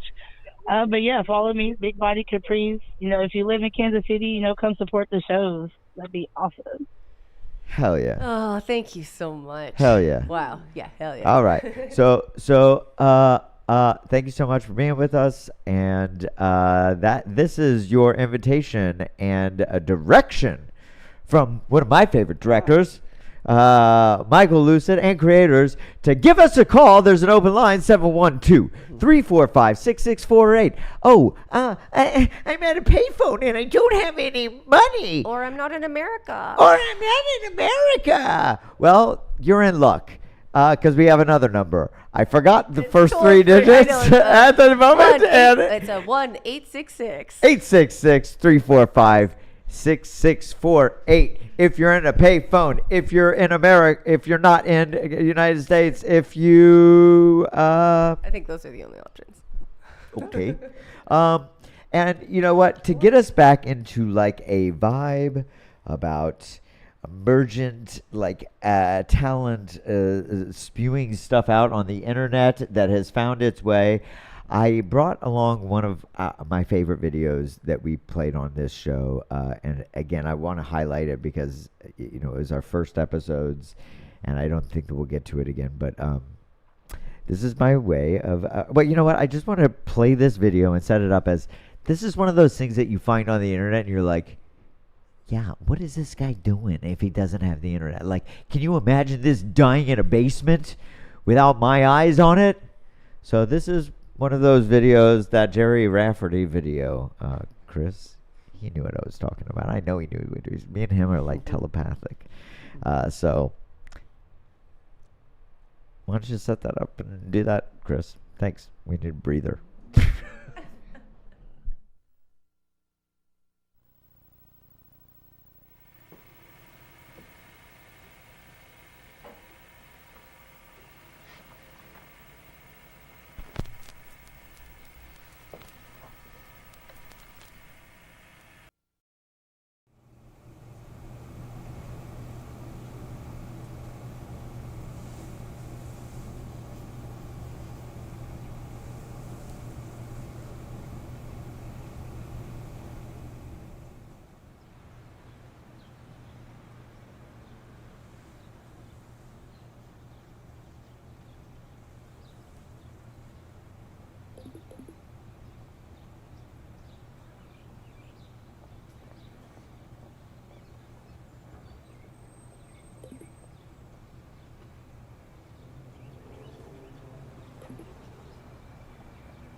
Thank you, Brody. And thank you, guy named Denny. Which I imagine, if I were to imagine where Denny was doing that little video in his basement, I would think, I don't know why I think Wisconsin. I think it's the red hair and the cut of the denim. That just felt right. Yeah, right. Yeah. Also, he reminds me a lot of Right Said Fred Said Dead. Oh, Right Said Fred? Right Said Fred? Right Said Fred? No, not Right Said Fred. That's a thing. Deadhead Fred. Oh, I know who you're talking about. The was it Drop Dead Fred? Drop Dead Fred. Drop Dead Fred. Right? We got there. Yeah, red hair. And was that Yahoo Serious? No, Yahoo Serious was Young Einstein, who my God, who I've heard that Yahoo Serious is like squatting on some woman's property and refuses to move out. And like the news goes to his house and like they're out there with news trucks and they're like, let us in. And he's like, get away. He's like demented. I shouldn't feed into that if that's bullshit. But welcome back. Take that with a grain. This has been Night Across America. We're a call-in talk show. We love to call. We love to talk. And this is our number down here. It's the toll-free number, 1-866-345-6648. And give us a call. We'll talk about whatever you want. In the meantime, we have here the director of Dirty Girls, the creator of Pretty Things, the influencer of artists all over the world, Michael Lucid, and ourselves not excluded from that list. We were talking about these influences that you've had on the world. Now I'd like to talk about your influences, please, Michael. Who influenced you to be this, is it fair to say, gadfly? Oh, interesting. What is a gadfly? Yeah, it's a gad. You're a gadfly. I think it's a gadfly. No, good question because I don't know what a gadfly is. If you know what a gadfly is, look it up and let us know. Oh my God, look at Issa down there. Oh, that's so. Issa the puppy. Adorable. Okay. Okay. Well, anyway. Sleeping. Yeah, she's adorably sleeping. Okay. Who were your influences? Oh, yeah. Coming up in the kind of the early 90s, late 80s, early 90s, those were, my adolescent years and pre-adolescent years. I was I was into all that kind of indie pop culture, like Liquid Television on MTV. That is the biggest influence for this show. Oh, yeah. Absolutely. That is this show. I wanted it to be a USA Up All Night, but instead of like the shitty movies that they were playing, I wanted it to be like Liquid TV stuff in between, but with a host that was like moving it along, and two hosts and special guests and coffee and a puppy and a producer and a his glass wife, of white wine and everybody besides a chef.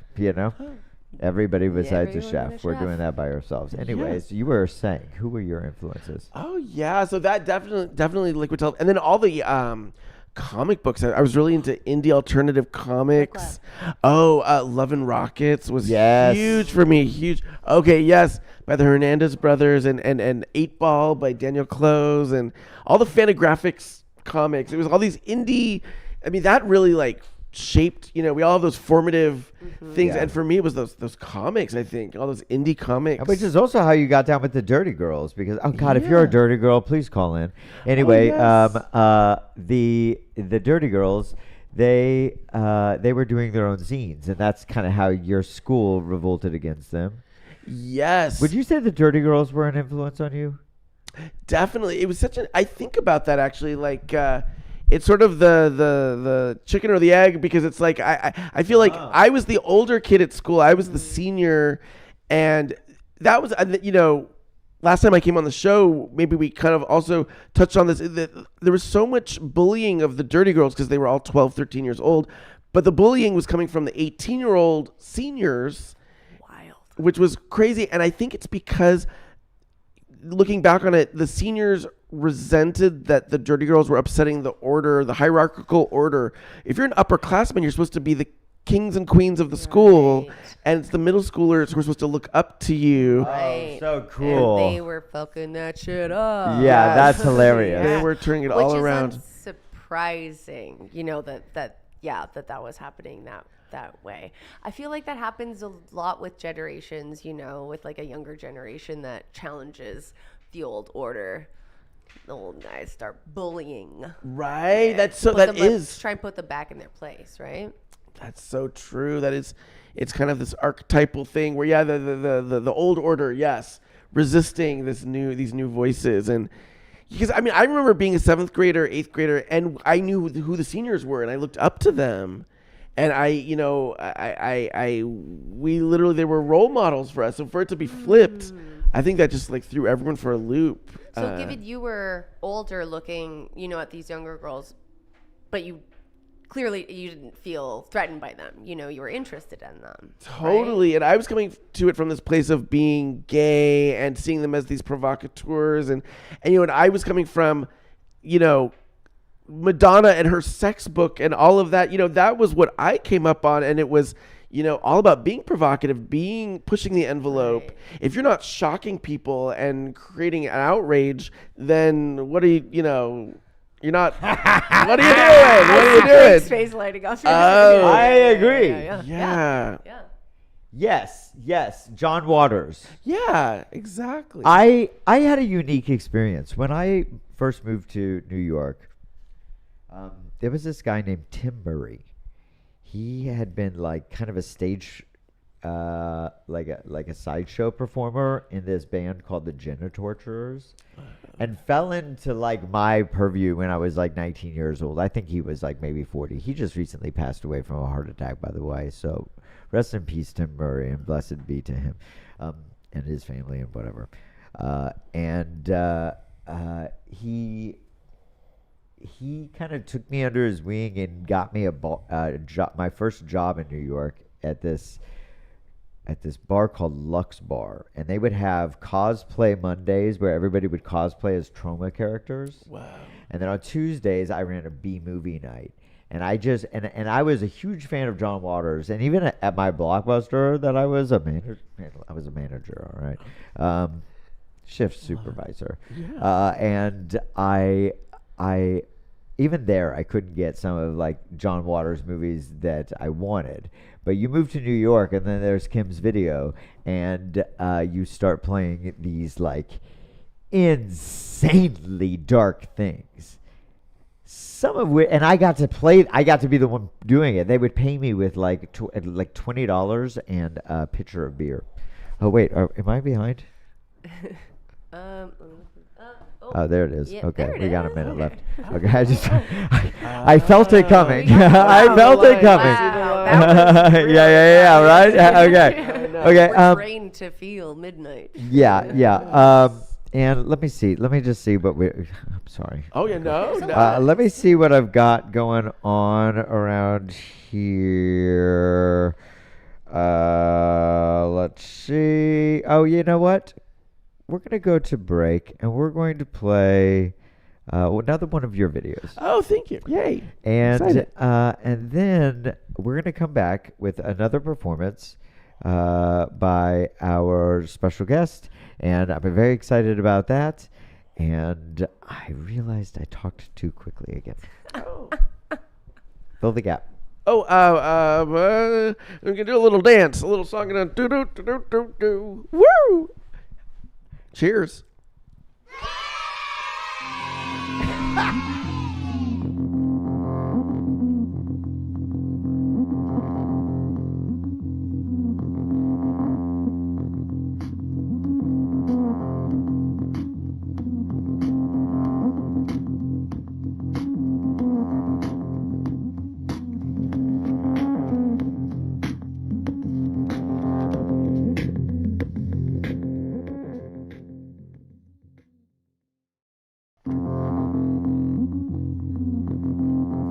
Treble and timbre, music, radio.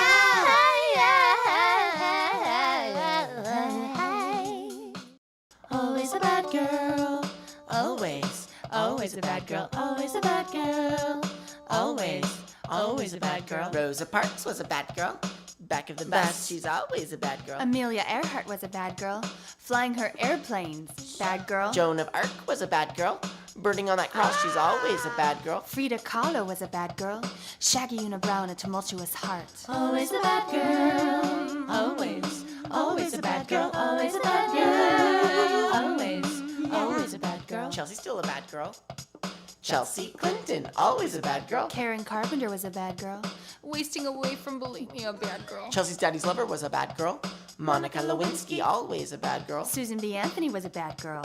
Voting rights for women, bad girl. Always a bad girl. Always a bad girl. Always a bad girl.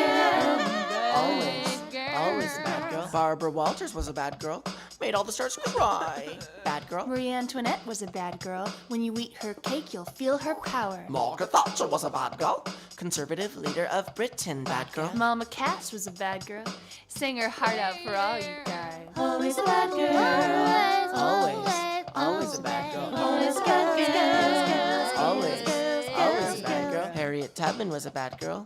Helping the Underground Railroad, bad girl. Gloria Steinem is a bad girl. Original feminist, a really, really bad girl. Moses' sister was a bad girl. Hiding baby boys in the Bible. Madonna. Always a bad girl. Always. She's always a bad girl. Always a bad girl. Always. That's right, she's a bad girl. Bad girl.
it's up to you.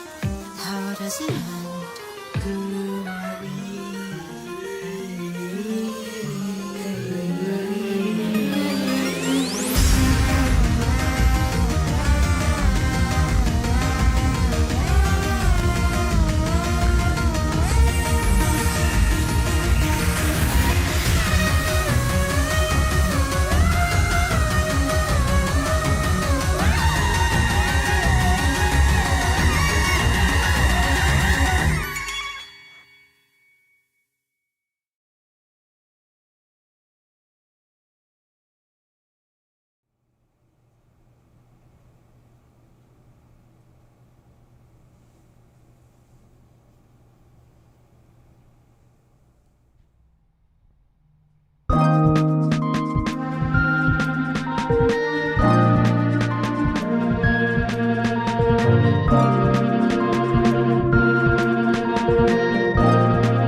You know the rules.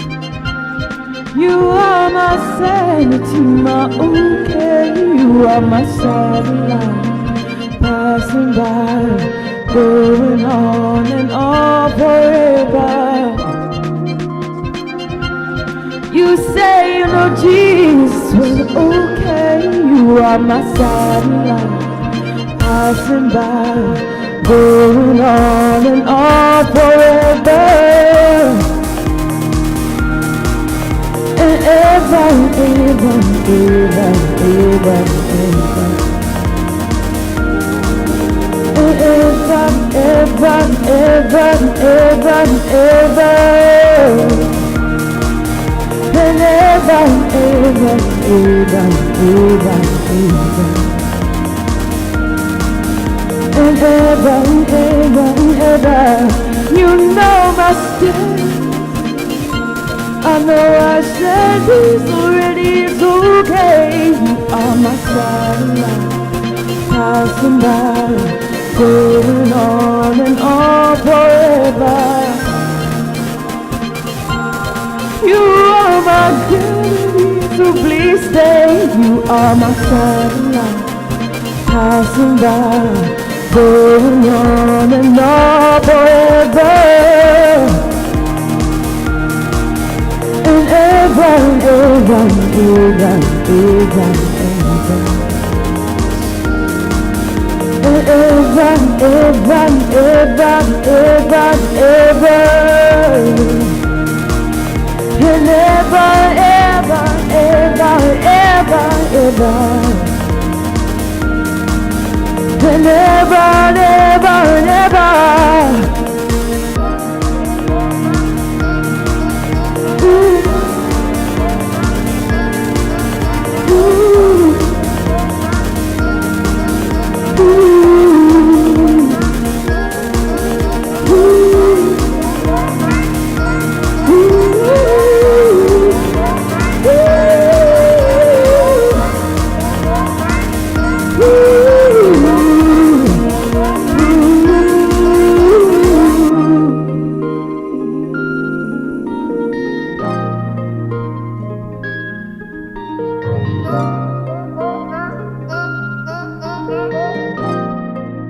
Will I ever be complete? Will I ever be complete? This really deep guttural cry coming out of the pit of the belly.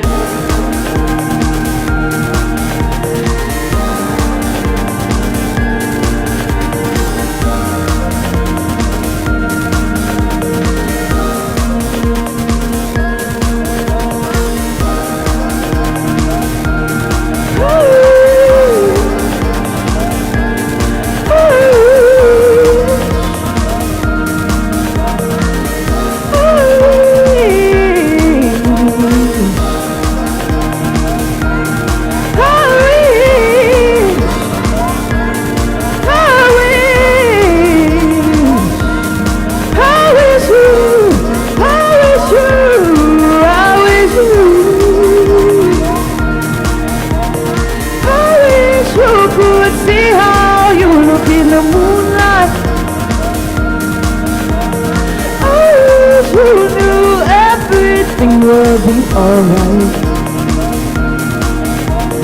I wish you could see how you look in the moonlight. I wish you knew everything will be alright. Alright, alright. Alright, alright. Alright. This really keeps gonna be trying to get us in the building. Thank you.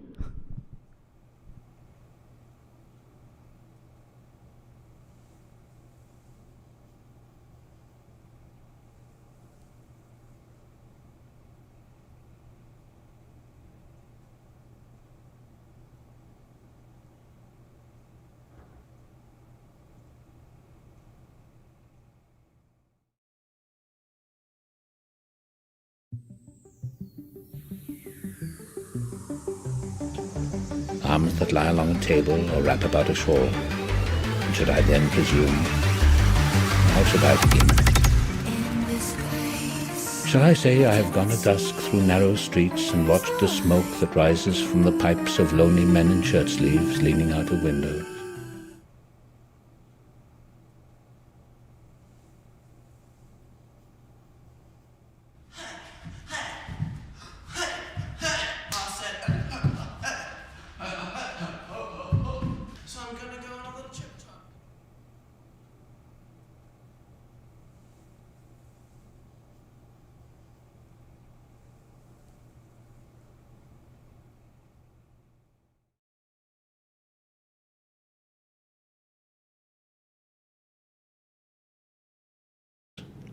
Arms that lie along a table or wrap about a shawl.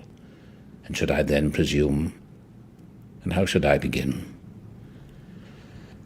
Shall I say I have gone at dusk through narrow streets and watched the smoke that rises from the pipes of lonely men in shirt sleeves leaning out of windows?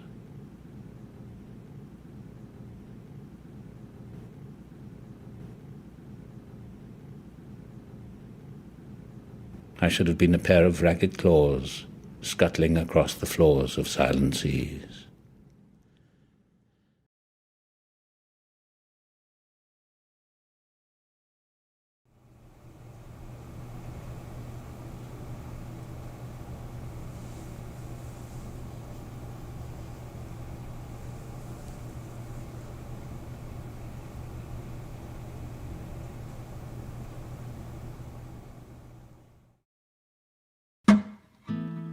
Say you wanna know where your life will go. Say you wanna do something that will make it all worth all the ways to live, all you want to give. You've seen the smile and seen the worst of it and everything. In the face of dreams, she walks on laser beams. She takes your hand, she'll take everything in between. Say you wanna do all you wanna do.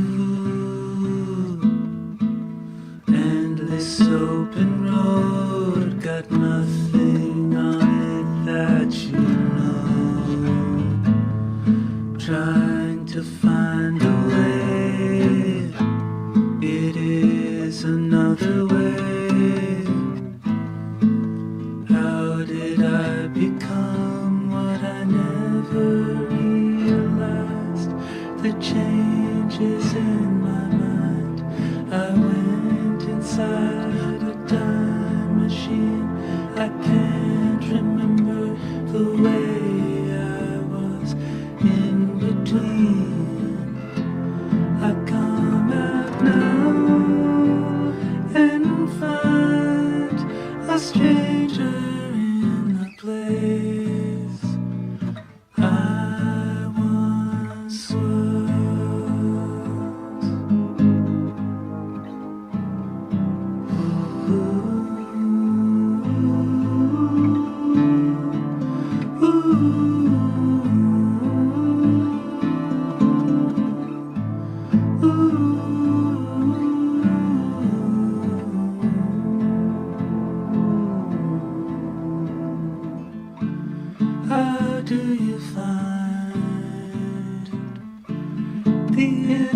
design.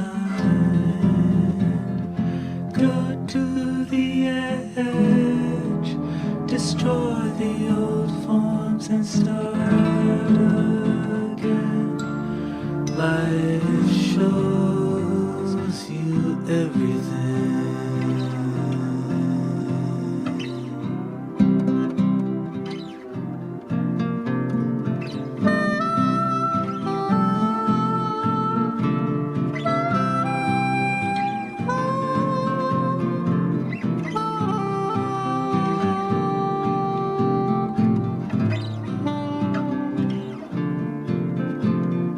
Your time,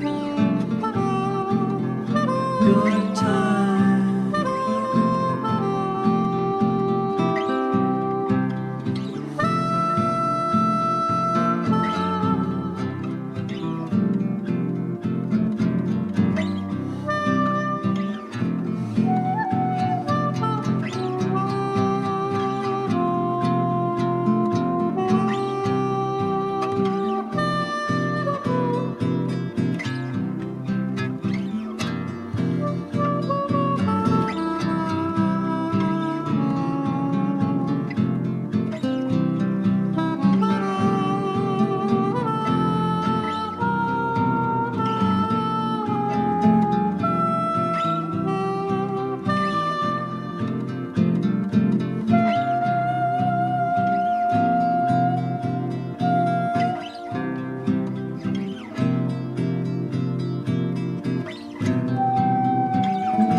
So I'm gonna go on a little trip to our horsey ride, little horsey pony.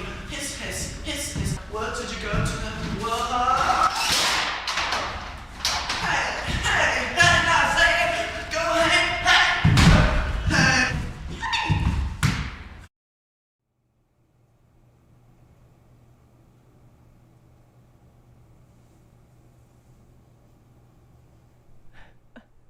And welcome back. Oh my goodness. Welcome I'm back. Craig Klein.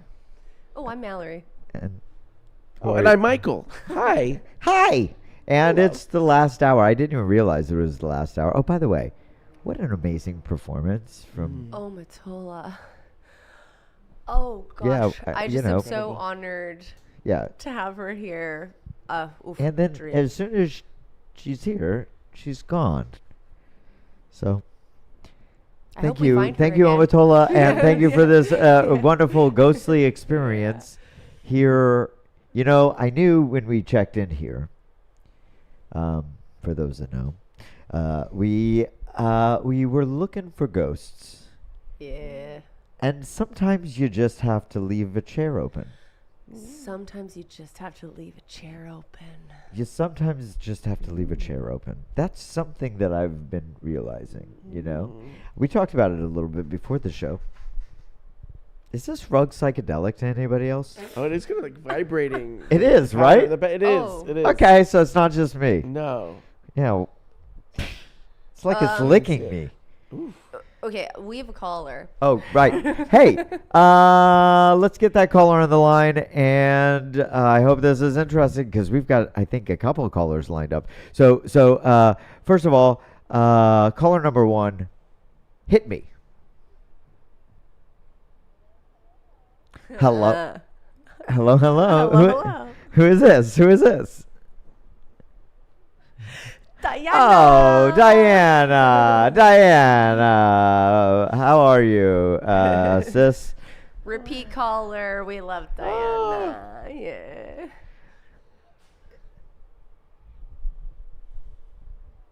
Okay, you know what? Diana's here. Let's get into Diana's get week. into Michael, are you ready to get into my Diana's week? I'm ready. Come on. Come on, Give it to us. Give it to us. Look how much leg I'm giving, Diana. Look at the legs. Look at the legs I'm giving. All right, I'll tell you what, Diana. I'll tell you what. Right off the bat, it sounds like there's something deep going on. And so I wanted to kick it off with a little bit of levity. Traumatic, so I don't want to cry. Okay, well, let's get into it because we just got a little bit of a laugh out, and now I'm ready to feel what you got to tell me. So let's get into it, Diana. What's going on? Well, it involves my immigration situation that I have to probably get a lawyer because first I thought it was going to be positive, and then I read a couple articles because it involves me. I have to leave the country because of something that happened 20 years ago, even though it all got cleared away, but in situation because of a trespass situation, and because of a trespass on my record, they might not renew my green card.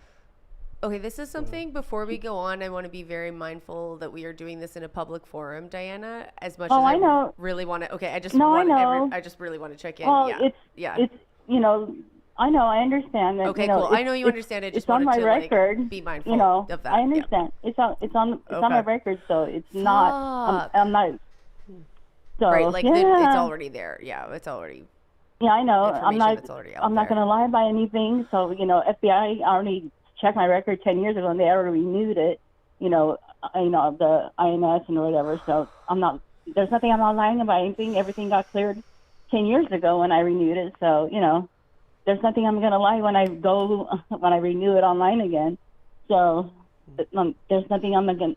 This is all already out there on the courts and everything. So 20 years ago, I trespassed because I was, things were not right in my brain, and I got cleared and everything. So now it's coming back to haunt me. So I read something. Of course, I read something online because somebody 20 years ago, somebody in Canada, lovely, not right. He can't come back in the States because of something he did 20 years ago. So he's stuck in Canada. So I'm like, oh my fucking God. Excuse my language. So I'm like, oh shit. So now that shit might come back and haunt me because of what I did 20 years ago exactly to the day, 3 days shy. So I'm like, oh my life. So that's what I'm like. I was like, you know what, Diana? This is a situation that I know that a lot of people are dealing with right now, and so I know. I want to give it, I want to give it a second, but I want you to know first of all that and I'm not the best to speak on this, but you're not going through this alone. This isn't happening to you inside of a vacuum. There's a situation out there. So I'm like, yes, and I realize that might not take the stress off of this at all, but know that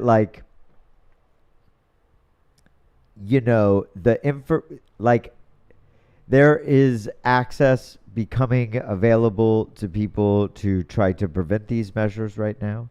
I don't know what those are. I don't know if Chris has it that he can type in there. That's a lot of pressure to put on Chris in the third hour, But generally speaking, Diana, I know that this is stressful.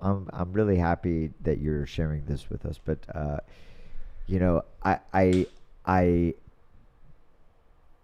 I guess my question is to you. Oh no, I'm setting up myself just in case of.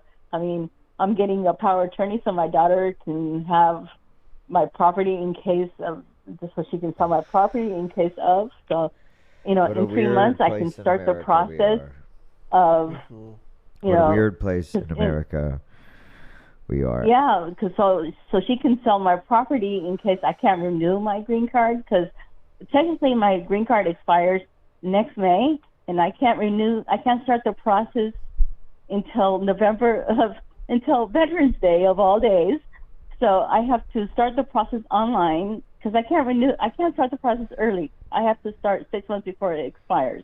So I'm deadlocked. I'm like, I can say, oh, I lost it, but I'm not going to lie. I have it in my hand.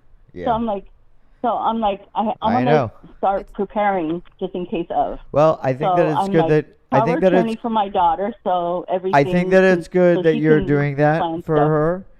I think it's good that you're doing that for you. I also think, that you can stay optimistic and do everything that you can do to try to prevent this. I'm optimistic. You know what? This seems like an impossible situation that I don't know how to deal with necessarily. But maybe I can enlighten the conversation a little bit by saying, what has been making you laugh in the last week, Diana? I'm always tickled to know what it is that has been turning you on. Life is just interesting because it's just a day. One day at a time. Yeah. Why not? Saturday. I Because you know what? You never know. Sunrise for the Something might boy. happen, and who knows?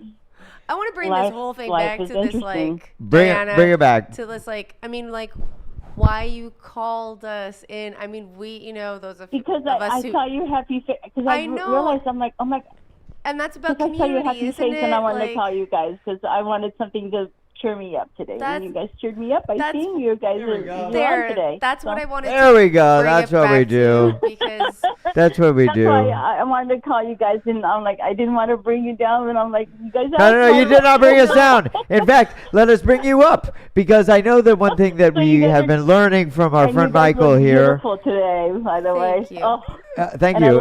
I love the leg, Craig. Oh, thank you. Thank you. And I'm noticing a little bit of a tan line here, so I got to tighten the shorts a little bit. Can I wait? Yeah, go ahead. This is I need to slow everything down because I don't want the viewing audience to think we're moving swiftly past a very serious thing in a casual way.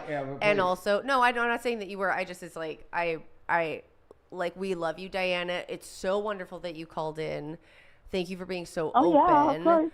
I a lot of us identify and that we're somebody that makes you laugh and smile in these times. Oh, you guys always make me laugh and smile all the time when I see you guys. Beautiful. So, yeah. Beautiful. But you guys see you guys tonight totally kind of erased the whole week. So I was just happy to see you guys tonight. So I'm like, there you go. Well, there it is. There it is. We are week erasers here at Midnight Across America, and you can join us. I stayed up past my bedtime tonight. Tomorrow 4:30 in the morning, and I'm like, fuck it, I don't care. I'll get 4 hours of sleep. So. Hell yeah! Well, whatever. And thank you so much for being here with us, Diana. Always. And I think that sometimes the best prescription, in fact, we've been practicing this here at the Midnight Across America studios here in the Hollywood Hills. You got to keep dancing. Just keep dancing. You got to keep dancing. Dancing all the time. You got to keep dancing. Gotta keep dancing. And so, yeah. We're going to do a little dance as we let you go, Diana. And, shimmy. We learned this on that last break. All right, we're dancing it out. And Diana, thank you for joining us on this anniversary special. Thank you so much. Love you guys. Love you, and we'll I'm sure we'll speak to you soon. Always love you guys. Love you too. Goodbye. And that was, of course, it wouldn't be a show unless Diana called in and she's shared so much of herself with us. It's really a beautiful thing. What a time to be alive in this America. Really, in so many ways, terrifying ways. Oh, right. I forget. I'm sitting on a couch. I'm just sitting on the couch, just having a conversation. We're here doing something. Right. These people watching us, they're not, well, anyway. Yeah, no. Anyway, what were we talking about? Oh, I was thinking about something that I made. I was watching your like audition tape, and I was thinking about this tape that me and my friend Robbie made in like I don't know what grade, but we stayed up all night VHS taping ourselves, and we pretended to be like being interviewed by MTV, and that we were like the next up and coming band. I think this was like pre Kurt Cobain dead, and I was thinking like how base my child imagination was, you know, like just the beats, just like the superficial beats of it. Can you know, paint a picture, please? Yeah, hey, my name is Craig. I'm in this, band. Okay, let me go into the camera. Hi, my name is Craig, and I'm like the coolest band now, and I don't really give a fuck about fame, and I like to smoke pot, so like fuck you, MTV, leave me alone, So like the whole bit was that like I'm like going out of my way to record myself pretending to be a guy who doesn't want the fame. Right. To be like too cool while you're. Do you see what I'm while saying? you're yearning for it, right? Yeah. Anyway, I was thinking about that. Wow, yeah. I'm picturing young Craig doing, yeah. It was like this, like really long hair and parted down the middle and like tucked behind my ears and like this, like I don't know, like I don't know. I was trying my best. No, I think I was shorter, is what I'm saying. I got that. Yeah. Oh my God, Michael! Now I put that together. Now I did. Did you ever do embarrassing videos as a kid? Like yeah, did you make any kid videos? Greg? Yeah, that's what I think that's what I was getting at. Oh yeah, I did because for my bar mitzvah I got a video camera, and I made the most ridiculous videos. I remember one was called it was a Hitchcockian thriller, and it was called Indigo and Violet. What the fuck? Oh, it's actually do you on have YouTube. that? It's on YouTube. Oh my God! It's on Indigo my and channel. Violet. Oh yeah, Indigo and Violet. Violet. Colors. Okay. Talk. Two colors. Okay. Yes. Indigo, violet. Tell us everything. Oh my Okay. gosh! So it was me and my best friend Adam, and we created this. I played this woman, and I was on a train, and this strange man. It was. How old were you? Can you say? I was 13. 13. I was Yeah, bar 13. mitzvah. Oh yeah. Sorry. No. It's because I could have been 14. The most important is okay. I might have been Fine. 14. Yeah, I no. don't know. Who right, knows? Yeah, no, absolutely not. But you know what? It was very much based on the Hitchcock films, The 39 Steps, and was it The Lady Vanishes? Kind of early Hitchcock. You were really Wow. inspired at 13. I was already very into film and very into Hitchcock. This is I would exactly watch when that. this is exactly the age that I was doing what I was doing. This bullshit. You were doing drag on a train.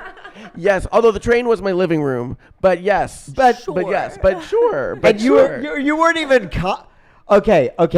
I did with some friends. We remade. We did a lot of weird things, but we were a little bit older. But we remade Point Break. Oh yeah. With Michelangelo's, the Teenage Mutant Ninja Turtles? Oh yeah. the action. This was all in a park at night, Okay, that's and with very cool. flashlights. And Donatello played, Michelangelo played Keanu Reeves, and a little statuette of David, like a little miniature statue of David, played Gary Busey. Oh my God. And Patrick Swayze was played by, I think, one of my friends who looked nothing like him, but he was always in a lawn chair, like alongside action. Oh no, he played Keanu Reeves. Yeah, anyway. Okay, so I'm sorry. Wow.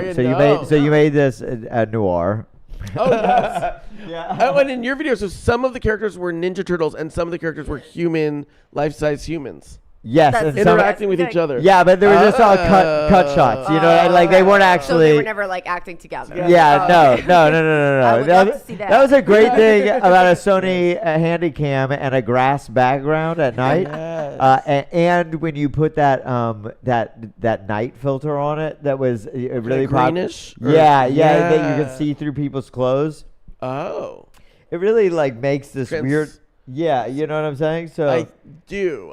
I think I'm picturing what I'm picturing is what you're referring to, but I think it is. the It's night kinda vision glowy Handycam. Yeah, where everybody's eyes are like like almost like rabbits and yeah, I know they exactly all look what like you're rabbits, exactly. Yes, And rabbits. that's how you can throw in action figures, statuettes, and humans, and nobody will be the wiser. That's really creative. Wow, that is.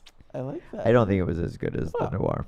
Oh, well, I mean, duh. So can you Thank you. explain the arc of this story? Okay, yeah. So the man is so ridiculous. He starts singing a song to himself, Indigo and Violet, and You make up. Wait, a musical? He made it up. A He made it up. Hitchcockian musical? It was a Hitchcockian musical. I never thought of it, but it was. Stop. Do you remember the song? Oh, that was the whole song. Oh. It was just a phrase, but that was the entire song. That was the entire song. But Indigo and Violet. yes, Yes. exactly. You And sang it actually, perfectly. you know what? I think that we have this. Oh, so I think. thank you, Chris. Why don't we just go? Why don't we? You know what? Oh, now you get to see. Can we? You'll see. Can we play this? You can. Okay. So Michael, go ahead and set this up. Oh yeah, so this is me. I think 13 This years is old. your camera right here. Oh yeah, so I think I'm 13 years old. This is my friend Adam and this is our Hitchcockian thriller, Indigo and Violet. And I'm a lady on a train, encountering a strange man. Chris, with a message. don't let Michael die like that.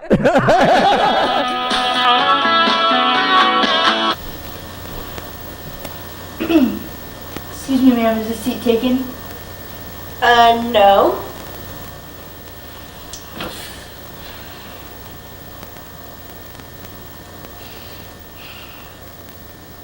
You know, I love nights like these, when the full moon is just shining bright in the sky, and every time you go out, just the fresh air just sort of nibbles at you. But it's not a bad thing. It's just, you know, it's kind of refreshing.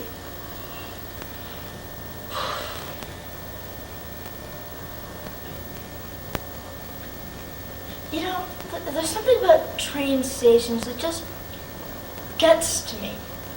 I don't know, it just gets me. Just the morbid, foul atmosphere. Just, I don't know. You can have train station, you know. You know what I mean? No. Oh.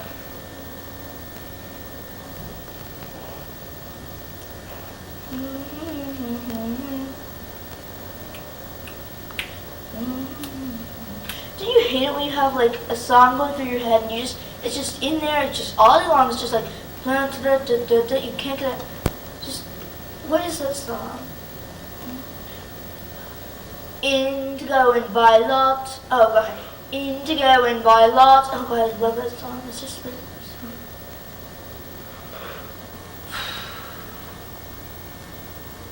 You know, I've always wanted to have my own family. It would seem so, oh gosh, it's my dream. Just, you know, keep telling myself, wait until the right girl comes along. And, you know, don't, Excuse me, look, I'm just trying to sit here reading my book. I didn't ask for this. I'm waiting for my train. Why can't you just leave me alone? All I asked for was to be alone. I'm sorry, okay, wait. For one thing. If you're ever in danger, please just read this note. Don't read until then. Thanks. Oh, will you look at the time? I better on my merry way. In fucking incredible. Hell yeah. Thank you. Seriously, sophisticated. Oh. Gorgeous. Thank you. This is the beginning. You This and is the your beginning. friend Adam. made to be on camera. Oh. The two of you, clearly. You seem to have a particular pedigree. Oh. About you. Like what, you're like you could have grown up. You've seen Harold and Maude? Yes. You know, like his childhood. Oh, when he's always. I remember that early in the movie. Like the air of it all. You know, like big booming house. It seems like these characters are born out of that environment. I know what you mean. But it was just the movies for you that influenced you. Yeah, I was kind of a very precocious kid, and reading, right? I was I was really into Stephen King and. Oh, what book were you reading in that? Oh, that's a good. I was trying to catch it too. Catch it. I know. At the time I was reading like Silence of the Lambs and Ira Levin. Casual light reading. I liked a spicy thriller. I really liked a sultry, if you will. One might say. Oh, and also to tie it all together, Adam. Years later, when we did my Pretty Things sketch show, he was part of that community, part of that group. I was gonna ask because I love that. What a beautiful full circle. Totally, Where are they now? Oh yes, Adam is in LA as well, and he's here, and he's he's an amazing healer and just a healer, one of a kind. Adam, call in. Maybe you could be part of our community as well. I want to hear more about Adam sometime. Also, if you're on the if you're out there, why don't you give us a call at 712-345-6648. In the meantime, I know we have a call on the line, and that's pretty exciting. Why don't we get to another caller, Chris? And it sounds like I'm hearing a bit of something. Caller, are you there? Caller, can you hear me? Hello.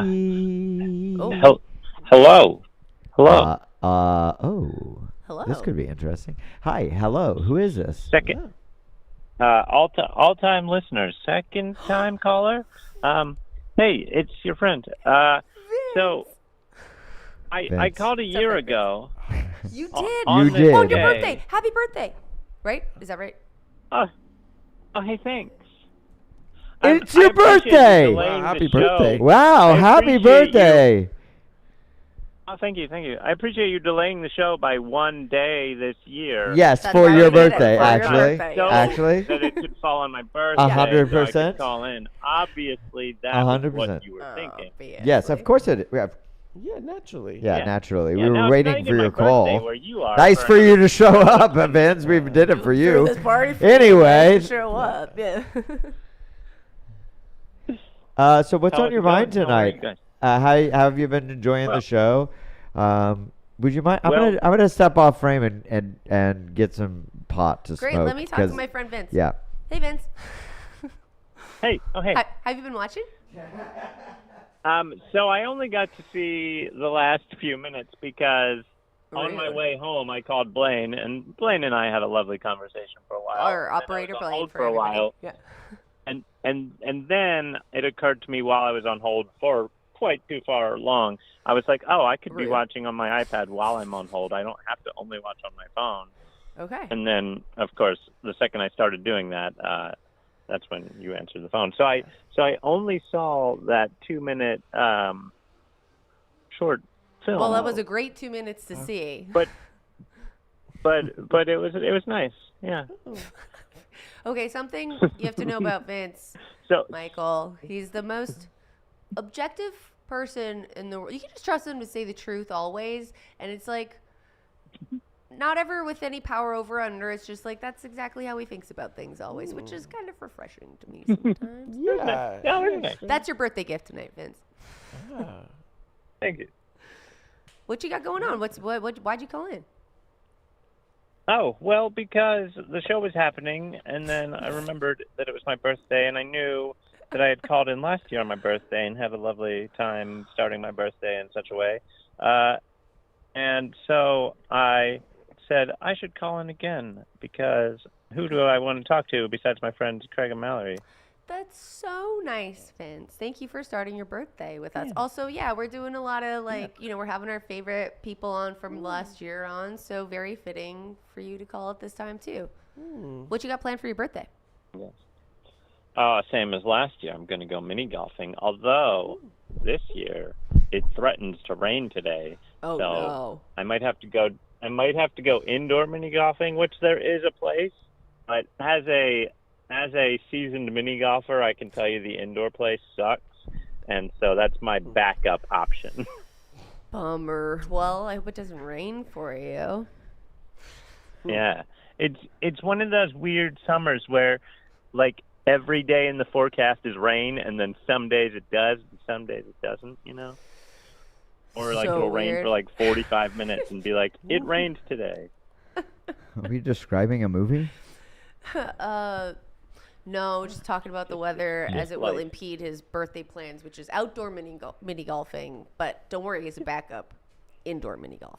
Oh. You Do you gotta have a do backup you do plan, that Greg. competitively? Is it a part He's of a league? seasoned pro. No, Well, that's it's what I'm just on my saying. birthday every year for the past 20 years or so. I think I knew that about you. That's a very. Well, we talked about you it know this what? time last year on my birthday. Okay. You okay. asked me what color ball I wanted, and then judged me accordingly. What was your color of ball? I want to know your color of ball. I said it was purple or black, and then you called me a guy. Oh wow, that is and then- fucking interesting that you are only going for purple or black. Well, you see, That Greg, I says explained a this all to lot you a year about ago. you, Vince.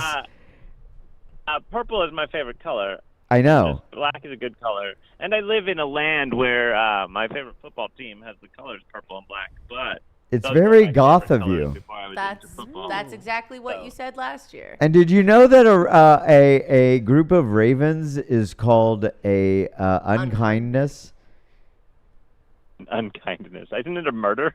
No, that's a crow. No, that's a Vince, crow. It's a murder of crows. Vince, of do you course. never Yeah. listen to me? An Yeah. unkindness of raven. Murder And- of crows, unkindness of ravens. Get it? And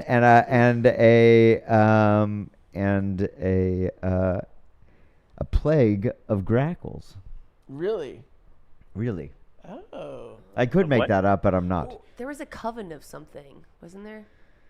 We looked this up one time. It was a whole thing. Yeah. You know what, Vince? What I was going to say about you, and one of the things that I love the most about you, is your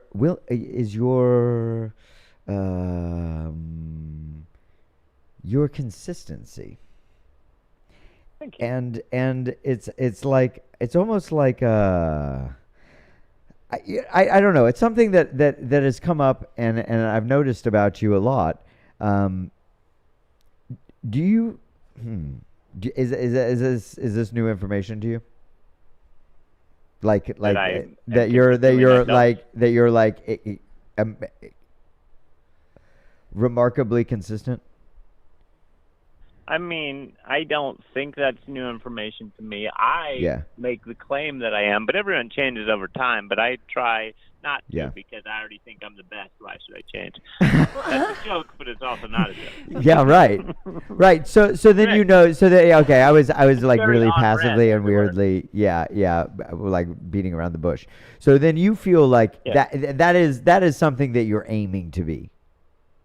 Is consistent. You demand I think so. consistency I think in your I life. could better myself as a person, like any person, but Yeah. unfortunately, since I like myself so much, I've also accepted all of my flaws so fully that I just am this person now, and I'm like, why should I? This is You know, what I like. it's a blessing and a curse. Self-esteem, you know what I mean? Like good self-esteem.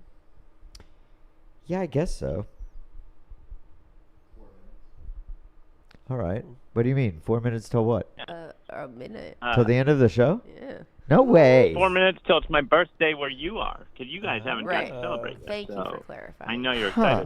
excited. So, well, okay. So then here we are. Here we are. Wow. Here we are, Vince in tow. And in fact, Omotola is a real person, and she's right over there, and she's not a ghost. She's lovely, and she sang here. And we have on set Chris, who has helped us put together this show, and we have over there Cindy, who has helped us put together this show. And over this past year, oh my God, Isa. Yeah, there we go. It's your time, girl. Look into the camera. There you go. That's enough. I appreciate you. It took a lot of hands to put all of this thing together. And so I want to take these last moments to kind of like let that sink in. I actually was having so much fun, as we normally do, that I almost forgot about that. Blaine. Oh my God. Blaine. Oh my God. Yeah, right. Blaine at Brody. Oh my God. Yeah. Joey. Alec. Simon. I know that we were there. Yeah. No, it's good. It's good. All of these people who have like helped us along this way to build, you know what? This Pippa. Thank you, Vince. Pippa. Thank you. This emergent community. I just was thinking of your Here we are. Isn't that funny? We're the unkindness of ravens as we are, or whatever we are. And that's a funny thread that we just nailed. I don't. Together. Yeah, and here in a haven of sorts for freedom and liberation and a way of being the best versions of our creative selves, or getting it out and having a platform to do that and show your thing and connect to the people that are most like you. It's a high bar. It's a fucking high bar. But if you can pull it off, it's very easy. If you're willing to pull it off. If you're the type to show up and, And I think that's like, it's not the most like you personality-wise. No. It's like as your mom was saying, Exactly. like the willingness to show up. The willingness to show up. up. And we all showed Get up. messy together, work together. Thank you for showing up. Thank you for showing up, Michael. Thank you, Omotola. Thank you, everybody that has worked with us throughout the year. I promise you, in this next year, we are really coming with some great stuff. We've got some great ideas. We've got a great crew. We're really excited to be your family and have you along for the journey. Oh my God, what a fantastic applause. Chris, roll those credits.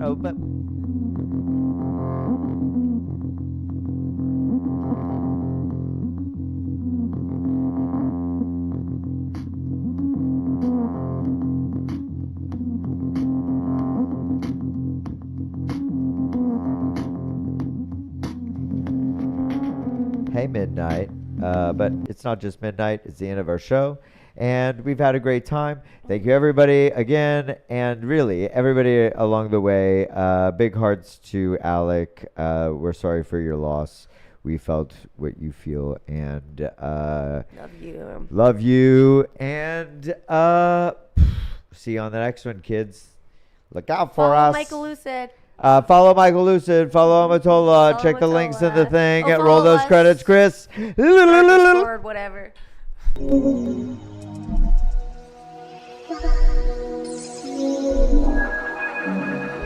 you.